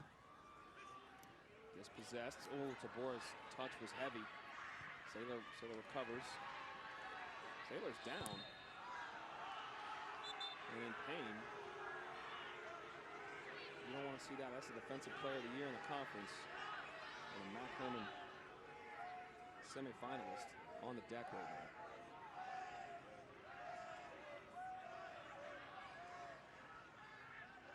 We're going to take a look at Saylor. We are going to get back to the handball complaint. But you see some of the players saying, get the training staff out here. You don't want that, but take a look. Just comes down really hard on the shoulder. Tabora trying to make a play on the ball. There's no real malintent there from Tabora. You can see he walked over immediately. You know, my bad. It's the worst part. He just clipped him. He didn't mean to do it. And here's the thing about it too. We're taught not to speculate. And I'm not speculating here. I've fallen exactly like that. Now the fact that he's a bit more active now in his movements. Before he wouldn't touch at all, but I've fallen exactly like that. And a lot of times when you see a player come down that way and put their arm across, that's a collarbone. Now because he's rolling around a bit more than he was in the opening couple of seconds, that's a good sign for sure. but it's that driving motion down into the ground, pushing away from the body. Collarbone and shoulder, the ones that immediately jump out. No, that's not a collarbone movement like that. Well, Dr. Kerr is here, but this is this young man's career too. He's a super senior. It's his 6th year, but in his first 4 years, he hardly played. I mean, you take a look at this young man. He redshirted twice, played 3 minutes in 2017, and then 13 matches total through his first 4 years, and then his career has taken off. Back-to-back all-league player. He's up and walking now. He's a Matt Herman semifinals, defensive player of the year in the conference. It's great to see him up. We'll see if he can get back in the game. Tabora dapping up, saying, hey, my bad. But let's take a look at the handball appeal before. First time we get to see this. The angle that we had. Ooh. Even if that does, here's the problem is, even if this does hit his arm, look where it is next to his body. Yeah. That's not only is it not far away from the torso, it's even moving back in towards it. So it does connect off the arm. But everybody that sees the contact, you have to remember the unnatural body position. If that arm was flailing away, you could point to the spot in a heartbeat. But the proximity much closer, and he's already bringing it back to the inside. You saw actually Burns trying to move his head toward the ball too. I don't think there's any intent there. And now there is a sub. Nate Jones, the freshman, coming in. His 12th appearance on the campaign. He played the spring season as well as a freshman, so he's his 20th appearance in his career, which is important, obviously, when you're trying to protect a 2-0 lead and you've got your senior All-American on the sidelines. We'll see how Jones does tossed into this high-intensity environment, with how long he plays, given where Saylor's at. You could just read the lips there of Saylor, and he said, felt my shoulder pop. It definitely popped. He's a doctor. He's a lip reader. He's a soccer player. He's Devin Kerr. Tell my wife that. She's at home going, God, I wish he would stop talking. You gave him a mic and you paid him? I'm about to say, I have the same sentiments in my casa.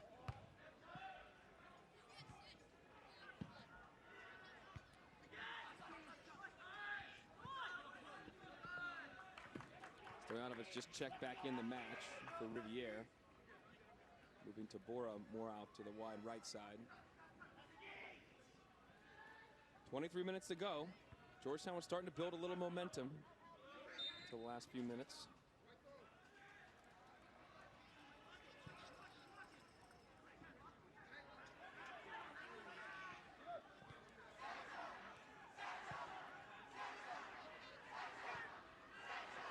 Sands was going. Sargent didn't realize that. Hoya Sacks a chance still going on for these Georgetown fans, despite the 2 goals within 3 minutes for Washington in the second half. Lucas Meek and Charlie Ostrom. Ostrom's goal is going to be replayed for years in College Cup lore, because that was a beauty from about 25 yards out. Curling, bending around Nicopolitis, give him a 2-0 advantage.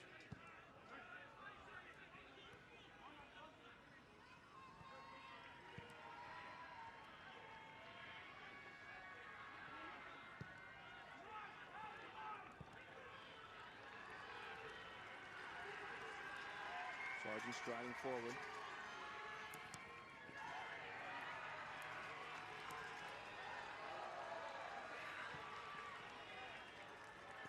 Rosales.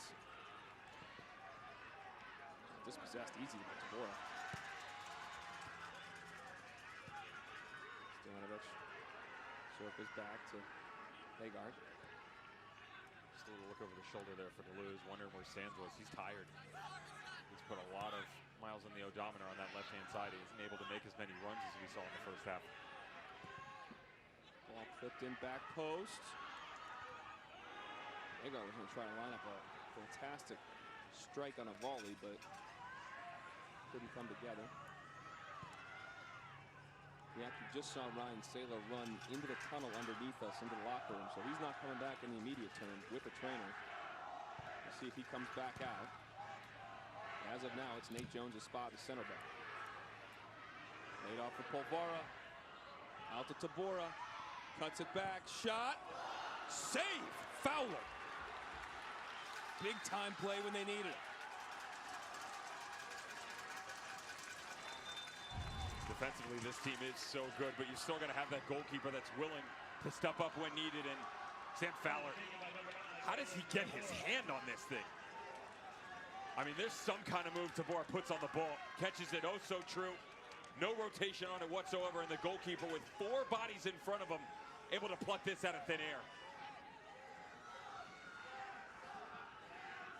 Tabor, the sophomore, born in Honduras. His father is the U.S. ambassador to Honduras. You see Dylan Tevez went down at the top of the box. He's walking off the pitch now, so they're going to be, I would say they're going to be down to 10, but they're not. There's a sub awaiting. I believe it's Paul.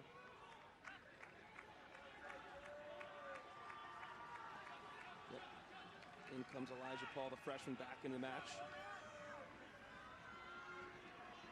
So we're all even at 11v11.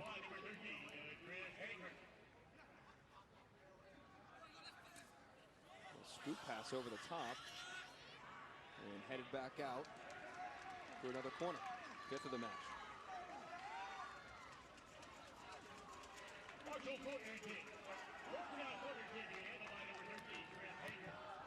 In swinging ball, drops at the 6. Sawatsky was trying to get there on the backside but couldn't. Keeps it in play. Good hustle by him. Sargent, does he put it back in the mixer? No, he waits. Sawatsky was off and didn't even play it. More subs getting set to come in for Washington.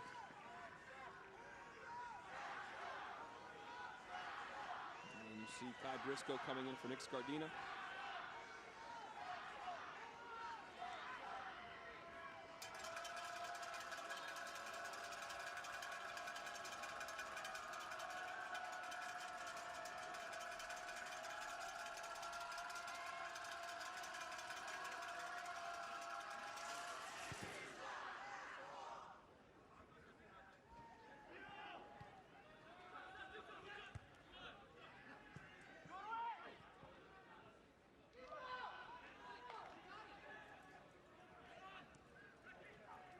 Turn by Polvara. Trying to skip by some challenges, can't do it. Goes to Rienzi, tried to put it to Paul's feet. Agard falls. Briscoe.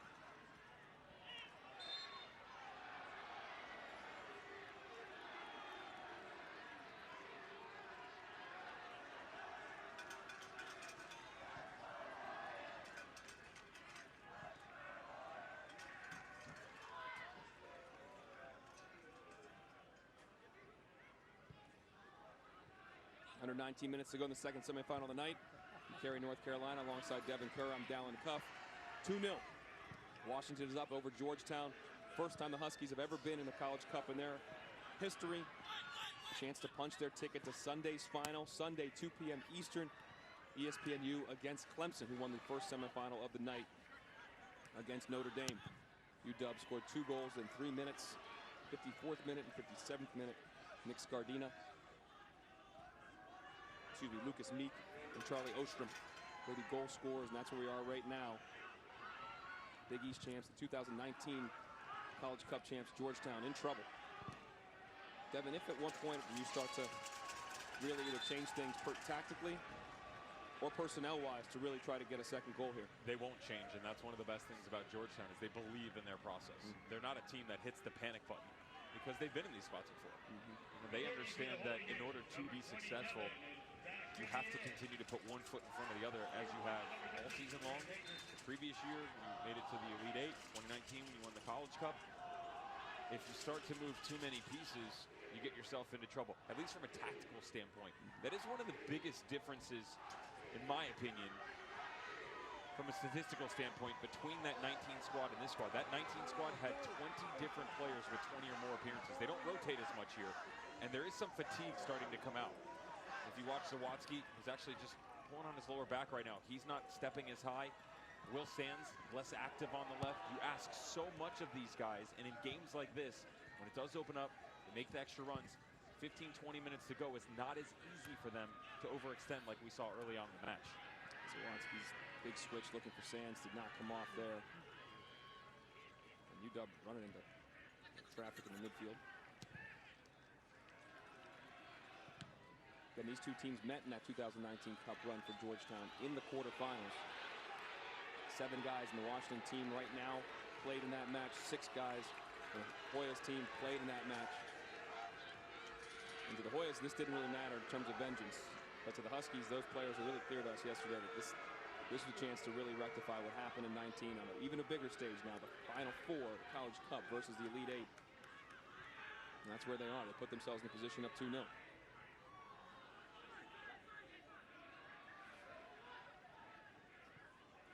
Georgetown's average just under 17 shots a game in the tournament. They're at 4 right now. Why is that, Devin? What has Washington done so well? The defensive shape that's really been present all game long is sit deep, keep the runners in front of you. When the pressure starts to come offensively from Georgetown, if you watch, nobody really steps out and goes to try and win a ball. They let the game come to them. But because of the fact that you have so much support around you, if the ball gets by the outside left Can I run midfielder, around the field right now? I don't have. You're really still in a one-on-one situation where a striker or a midfielder is matched up with the outside back. Same thing on the inside. So it goes from one player to the next. And it's been a really good job on the backside by the 2 center backs. That man right there being one of them, Ryan Saylor, coming out of the locker room. Good to see him. Getting that shoulder wrap of just telling the guys, shift left, shift right, up 5 yards, back to your right shoulder. The communication is what's kept them in here.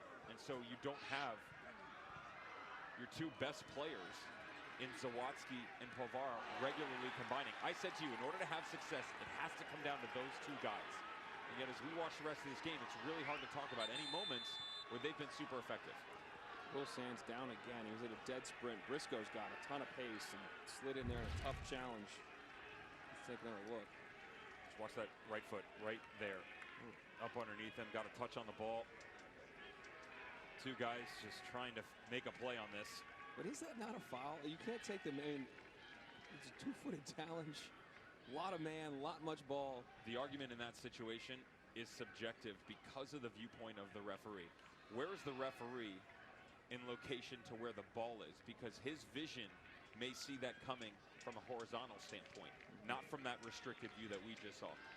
If you come from a negative side on that tackle, you're always going to get in trouble. Book says you can't come from a restricted position and make a tackle. And they talk about goals changing games. Couple arguments for Georgetown Hoyas here within the first half. Little spin by Stojanovic, no penalty, great turn by him. Come back across here. Again, could they call a pen? Yes. The fact that they didn't, I actually celebrate it. I think it's the right call by the referee. Sands looking for the contact. And this one coming off the handball by the outside back, Kendall Burks. The arm is next to the body, and it's also moving back towards the torso. Referee had a real good look at it. I'm sure that Hoya fans will be a little upset when nothing was called, but the correct decision.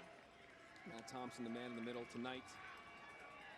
And with the first game, too, I will say this. Both the games have been refed consistently, and that's really all you can ask for. So we'll see if Sands, the junior from Rye, New York, can shake it off.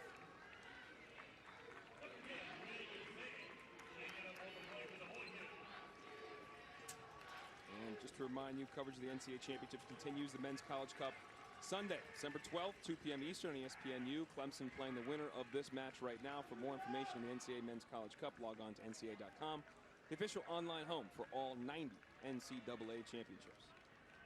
There's the one thing we can say as you see the dejected look from Giannis Nicopolidis. Yeah. There's not really much he could do on either one of the goals. The second one, everything that you've seen out of Charlie Ostrom is ball whipped in with his left foot, strike with his left foot, and when he cuts inside, he distributes to someone else. If he makes that play 100 times, maybe once he lets that thing fly. Now, to be fair, nobody stepped up into the space to challenge him, but Nicopolidis, you're asking for a world-class save from a really good goalkeeper, and he just couldn't get to it. The one tactical change I will say, we've talked about the differences between that 19 team and this team for the Georgetown Hoyas. That 19 team, they had more of a tendency to sit one midfielder underneath and bump 3 in front. So I talked about boxing the midfield, recreating the number 10 type role in the aggregate with 4 players. If you lead Zawadzki underneath, now you have 3 presences on the inside instead of 1 or 2. That's going to be much harder for the Washington Huskies to chase. Lucas Meek checks back in the game for Rosales. Meek is on a goal scorer, but he is on a yellow too,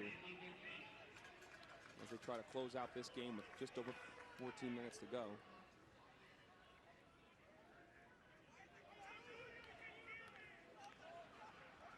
Thompson's trying to fix the clock right now. That's a bit of an issue.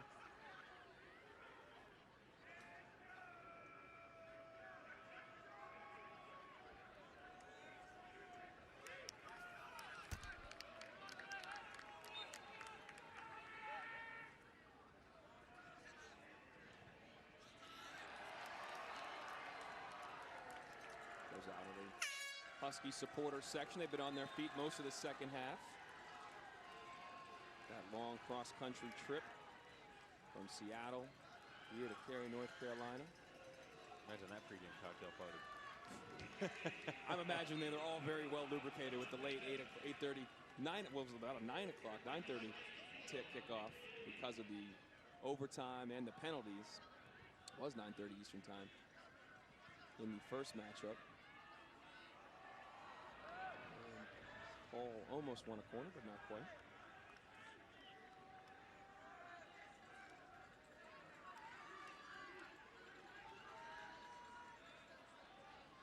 Dylan Tevez checked back in the match for Gio Micheletti. 8 for 9 on the program. Or 9 for 8, I should say. Deleuze stepping forward, trying to combine with Tabora. Tevez looking for Paul. Ocho comes over, covers, and gets it out for a corner. Third of the match for the Huskies.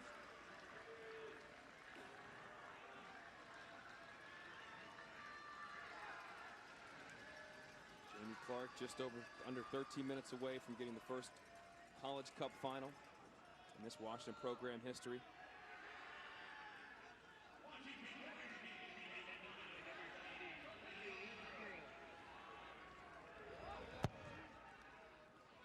Swinging ball, back post. Burns gets a head on it. Goes out, touch for a goal kick. And great soccer games all weekend across the ESPN family of networks and platforms. Great game in La Liga, the Madrid derby. Real Madrid, league leaders in La Liga, taking on Madrid, taking on Atleti. 2:50 Eastern on Sunday. A big, big game in that league, and I'm sure all Madrid fans, both Real and Atleti, enjoying Barcelona's demise right now. They sit deep mid-table right now, getting shellacked by Bayern midweek, out of the Champions League, in the Europa League. Great game, 2:50 Eastern, but Huskies coming along looking for more. 12 minutes to go.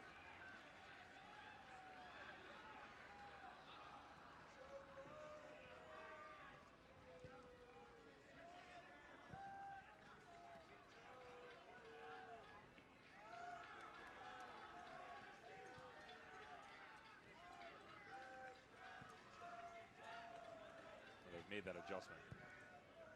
Sawatsky center circle by himself. The lone 6. It removes the ability to really stack your two midfielders and play off of each other. The problem is you really haven't had that all game long anyway. You know, a couple of finite moments. Brian Weiss talked about that at halftime. Got to get them on the ball more, and the decision-making had to be more clear-cut. Well, we've seen that in certain instances. The attacking presence still not there. Look at all the numbers right now. Every single Husky wearing a jersey on the field right now was just 25 yards from their own net. Resilient, even though up 2-0. Just dig down in, and they'll concede it at this point in time. Just outside 10 minutes to go. Keep the ball in front of you just like you did in the first half. There's no need whatsoever to take any more chances. Just shut the game down. Kenny Nielsen in front of us, the center back, is struggling and stretching. See if he can keep it going. Ball played in. Riviera arriving, and it's in! Fowler couldn't keep it out! They've had the deficit, and the Hoyas are alive! What a ball played in, and what a finish!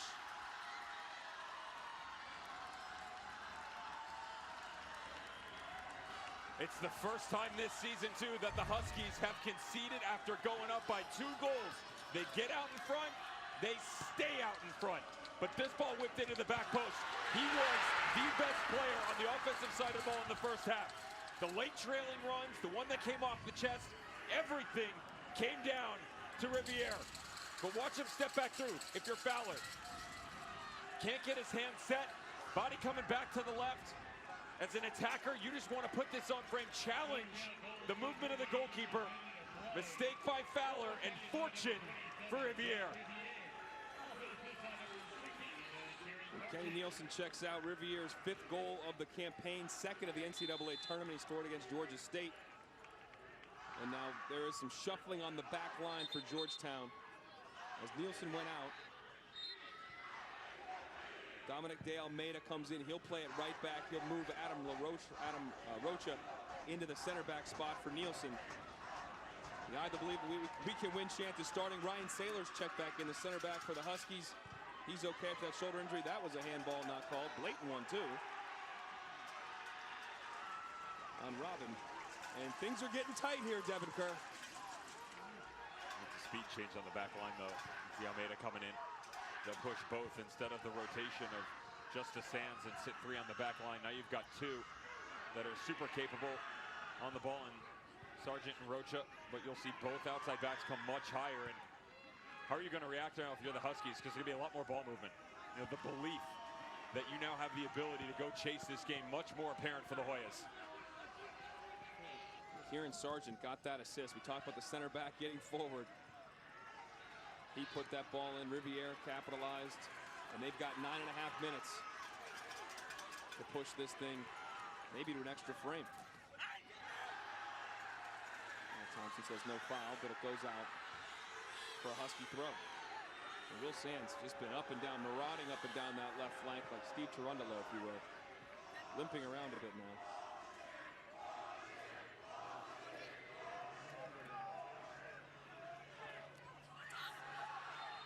Very rarely does a Cherundolo reference not get picked up by you or not get commented on. No, but you're locked in. You're locked in. I got you. I heard it. Look, I want to hear about some of the greatest players in men's national history. One of my personal favorites. We're here and now. Pulvara on the ball. His head's up. Oh, that's a dangerous ball played in. Stojanovic says there was a touch. No. Whoa.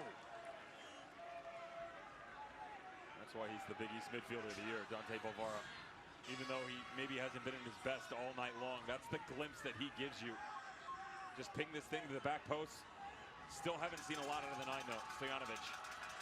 Last time he hit pay dirt, Big East final. 2 goals for him. Quiet ever since. Can say the same tonight. I feel like he didn't really make a play on the ball. He just stopped running. Yeah. Miglietti comes in the game for Paul. Tevez on it. Scardina.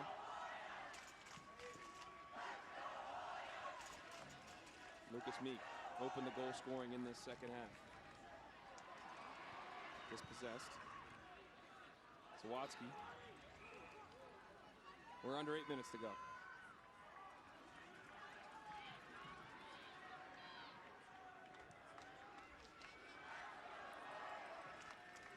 Georgetown's only scored 3 goals in the final 10 minutes of regulation throughout the course of this season. They're going to need a 4th to keep the season going. Problem is when they look at those numbers and think it's hard for them to get it done. They've never had to. You know, they're usually on cruise control, making other teams chase because they're sitting on a lead inside 10 minutes to play.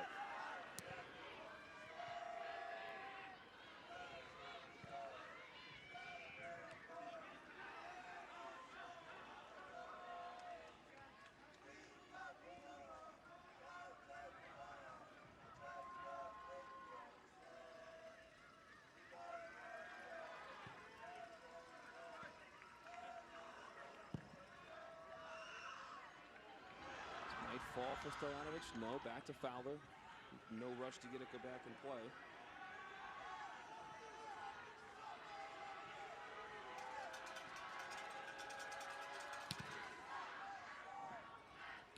Fowler goes right to the feet of Zawatsky, but he just couldn't control it. Miglietti in a little pocket of space. Tracked down by Zawatsky. What a tackle. And that's why he's Defensive Player of the Year in the Big East. De Almeida, sophomore, who just came on for the injured Kenny Nielsen. Sargent.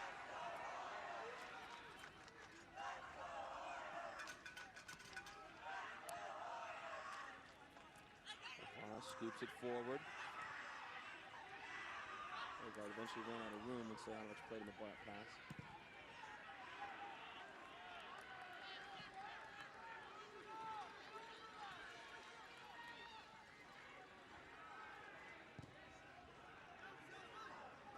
Sands, great ball. A little too much on it. He's able to keep it in play.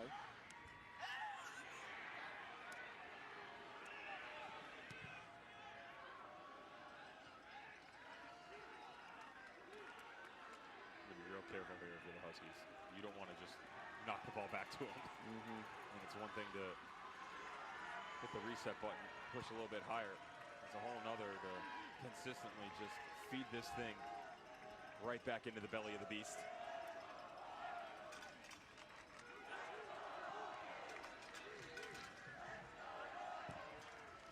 Switched out to the goal scorer, Riviere.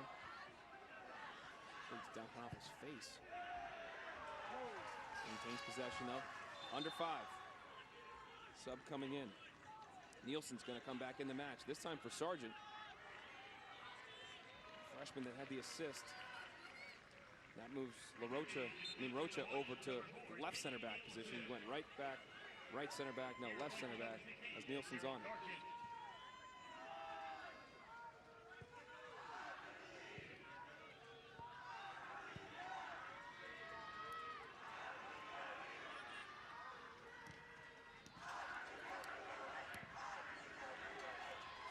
Couple heavy touches, turned it over. Excuse me, Tabora. You got to go beat someone now. It's not just how quick you can play the ball. There's too many one-on-one battles right now that Georgetown's shying away from. You're going a lot side to side, and as you try and break these lines here, that's a foul. Now Thompson waited. He was going to let it play advantage, but he will stop the clock too. Under 4 minutes to play. To the point, a little cut back across. Stevanovic, Alvara,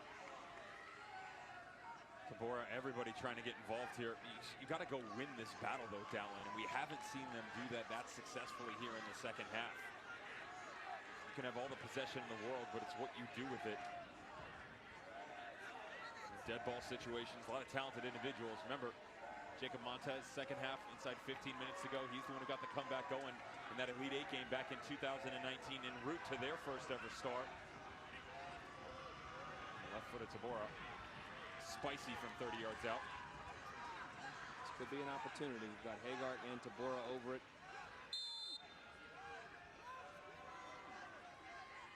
Tabora releases. Hagart plays it in. Back post. That big back line. Oh, the Huskies came in huge there. Well played by Rocha, but then turned over. Nielsen has to pull out of it. There's options. He's got Tevez on the right. That's the hat-trick hero from early in the tournament. He's got 2 hatties in the tourney. They're pulling the brakes, though. 3:30 left. Scardina back to Tevez. Will he head for the corner? And the foul is called. Hagart is incensed.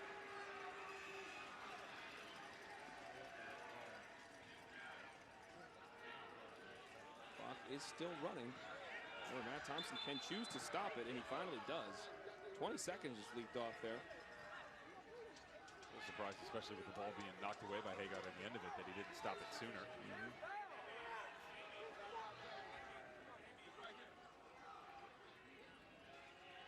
Now you play the corner game.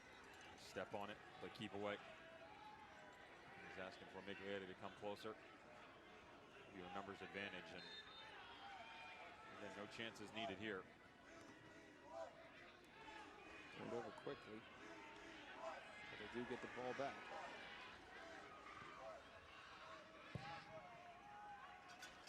And Ostrom plays it over to Miglietti right in the corner. Dropping bombs.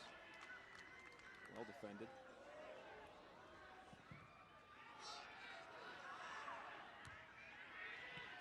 Guevara, chest control a little heavy, and then it was a higher boot. Oh wait, It's called a foul back there. It's smart by the referee. Tried to play advantage, then playing out of the back. Saw the tackle flying in on Rocha at the end of it. And when the advantage didn't present itself, went back to the initial contact. Pass by De Almeida, and Ostrom. Right now is the game-winning goal. Couldn't quite keep it in play.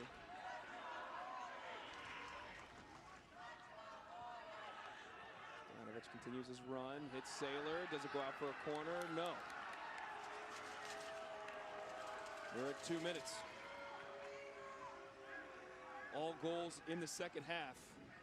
The first one, Lucas Meek got him going. Just unfortunate for the Hoyas here as this ball comes back in. Kenny Nielsen on the back post run. Couldn't pick it up. Lucas Meek puts it in the danger zone. And then special from the outside back. And Pac-Man and Ostrom, the cutback to the inside. Upper 90, thank you very much. And the comeback kids, 11 minutes to go. Riviere, who's been great all night long, gave them hope. 90 seconds to see if they can complete it. Almeida just got rid of it. Hagar trying to bring it down, finally does. Balls to Pavara, he's got an option to the left. I'm not sure if he tried, I'm not sure what happened if he tried to pass it or not. Almost turned over. They get possession back. We are at 70 seconds. Flipped forward. 1 minute remaining. Georgetown probably ready for some little Route 1 football. Heavy touch by Nielsen. That leads to a turnover. Tevez finds Scardina. He'll pop it toward the corner to Micheletti. Oh, he's offside. They get it back in. We're under 40.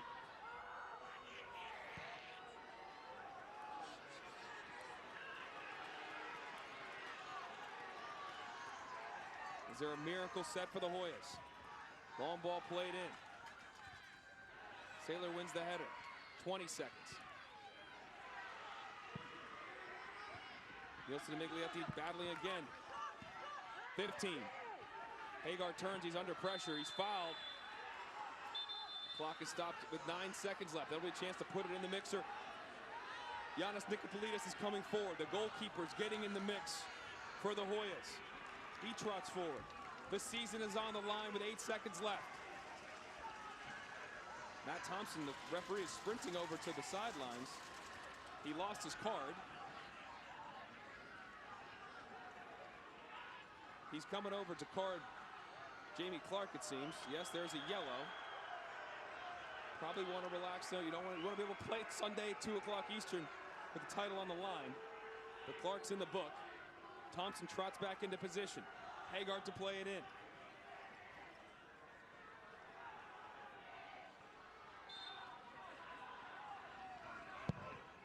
Hagar floats it back post. It's loose. Riviere! His shot goes north of the net. And the Hoyas fall. The Huskies are heading forward to their first College Cup final, where they'll take on the Tigers. 2 o'clock on Sunday with the championship on the line, Devin. They had a chance. Washington gave them an opportunity here. 10 seconds to go, little foul. And as this ball gets floated in, Riviere couldn't keep the composure. The goal scorer good all night long when it mattered most to get the second one and complete the comeback. Could not get it done, but don't take anything away from the Huskies. They were great. Defensively, the first half, talking to Jamie Clark and said, listen, all we need are some special moments and to take advantage of it. Nothing more special than Lady Luck on the first one off of Lucas Meek's right foot whipped into the box, and the special strike from your outside back in Charlie Ostrom. Jamie Clark, enjoy it. He's still working Daniel Radford, the fourth official, but he's playing another game. His boys are going forward to take on Clemson, and here's the last opportunity. Oh, you couldn't ask for anything else. And here's the only thing, and he can't control it right because he's a little bit shorter, Dallin. When the ball hops up off the deck, it's a lot harder to get your body over that ball. Left foot comes up, undercuts it. The number 2 seed against the number 8 seed. The Huskies against the Tigers. 2 o'clock Eastern on ESPNU. Devin and I will be here for the call. Just quickly, we're looking at that matchup. What jumps out to you? Injury battled and ridden all season long for Clemson Tigers. They've evolved, they've changed, but still kept the vision of Mike Noonan and all his recruits. Washington Huskies, this is the same team we saw earlier this season. This is I said coming in, these were two of the best teams in college soccer. Only one could go on. This team has deserved it all season. They just showed you why. Lucas Meek was the first goal scorer right there. He told us yesterday that 2019 game against Georgetown, that quarterfinal loss, we want to rectify that. We want to avenge that. Well, they did that here.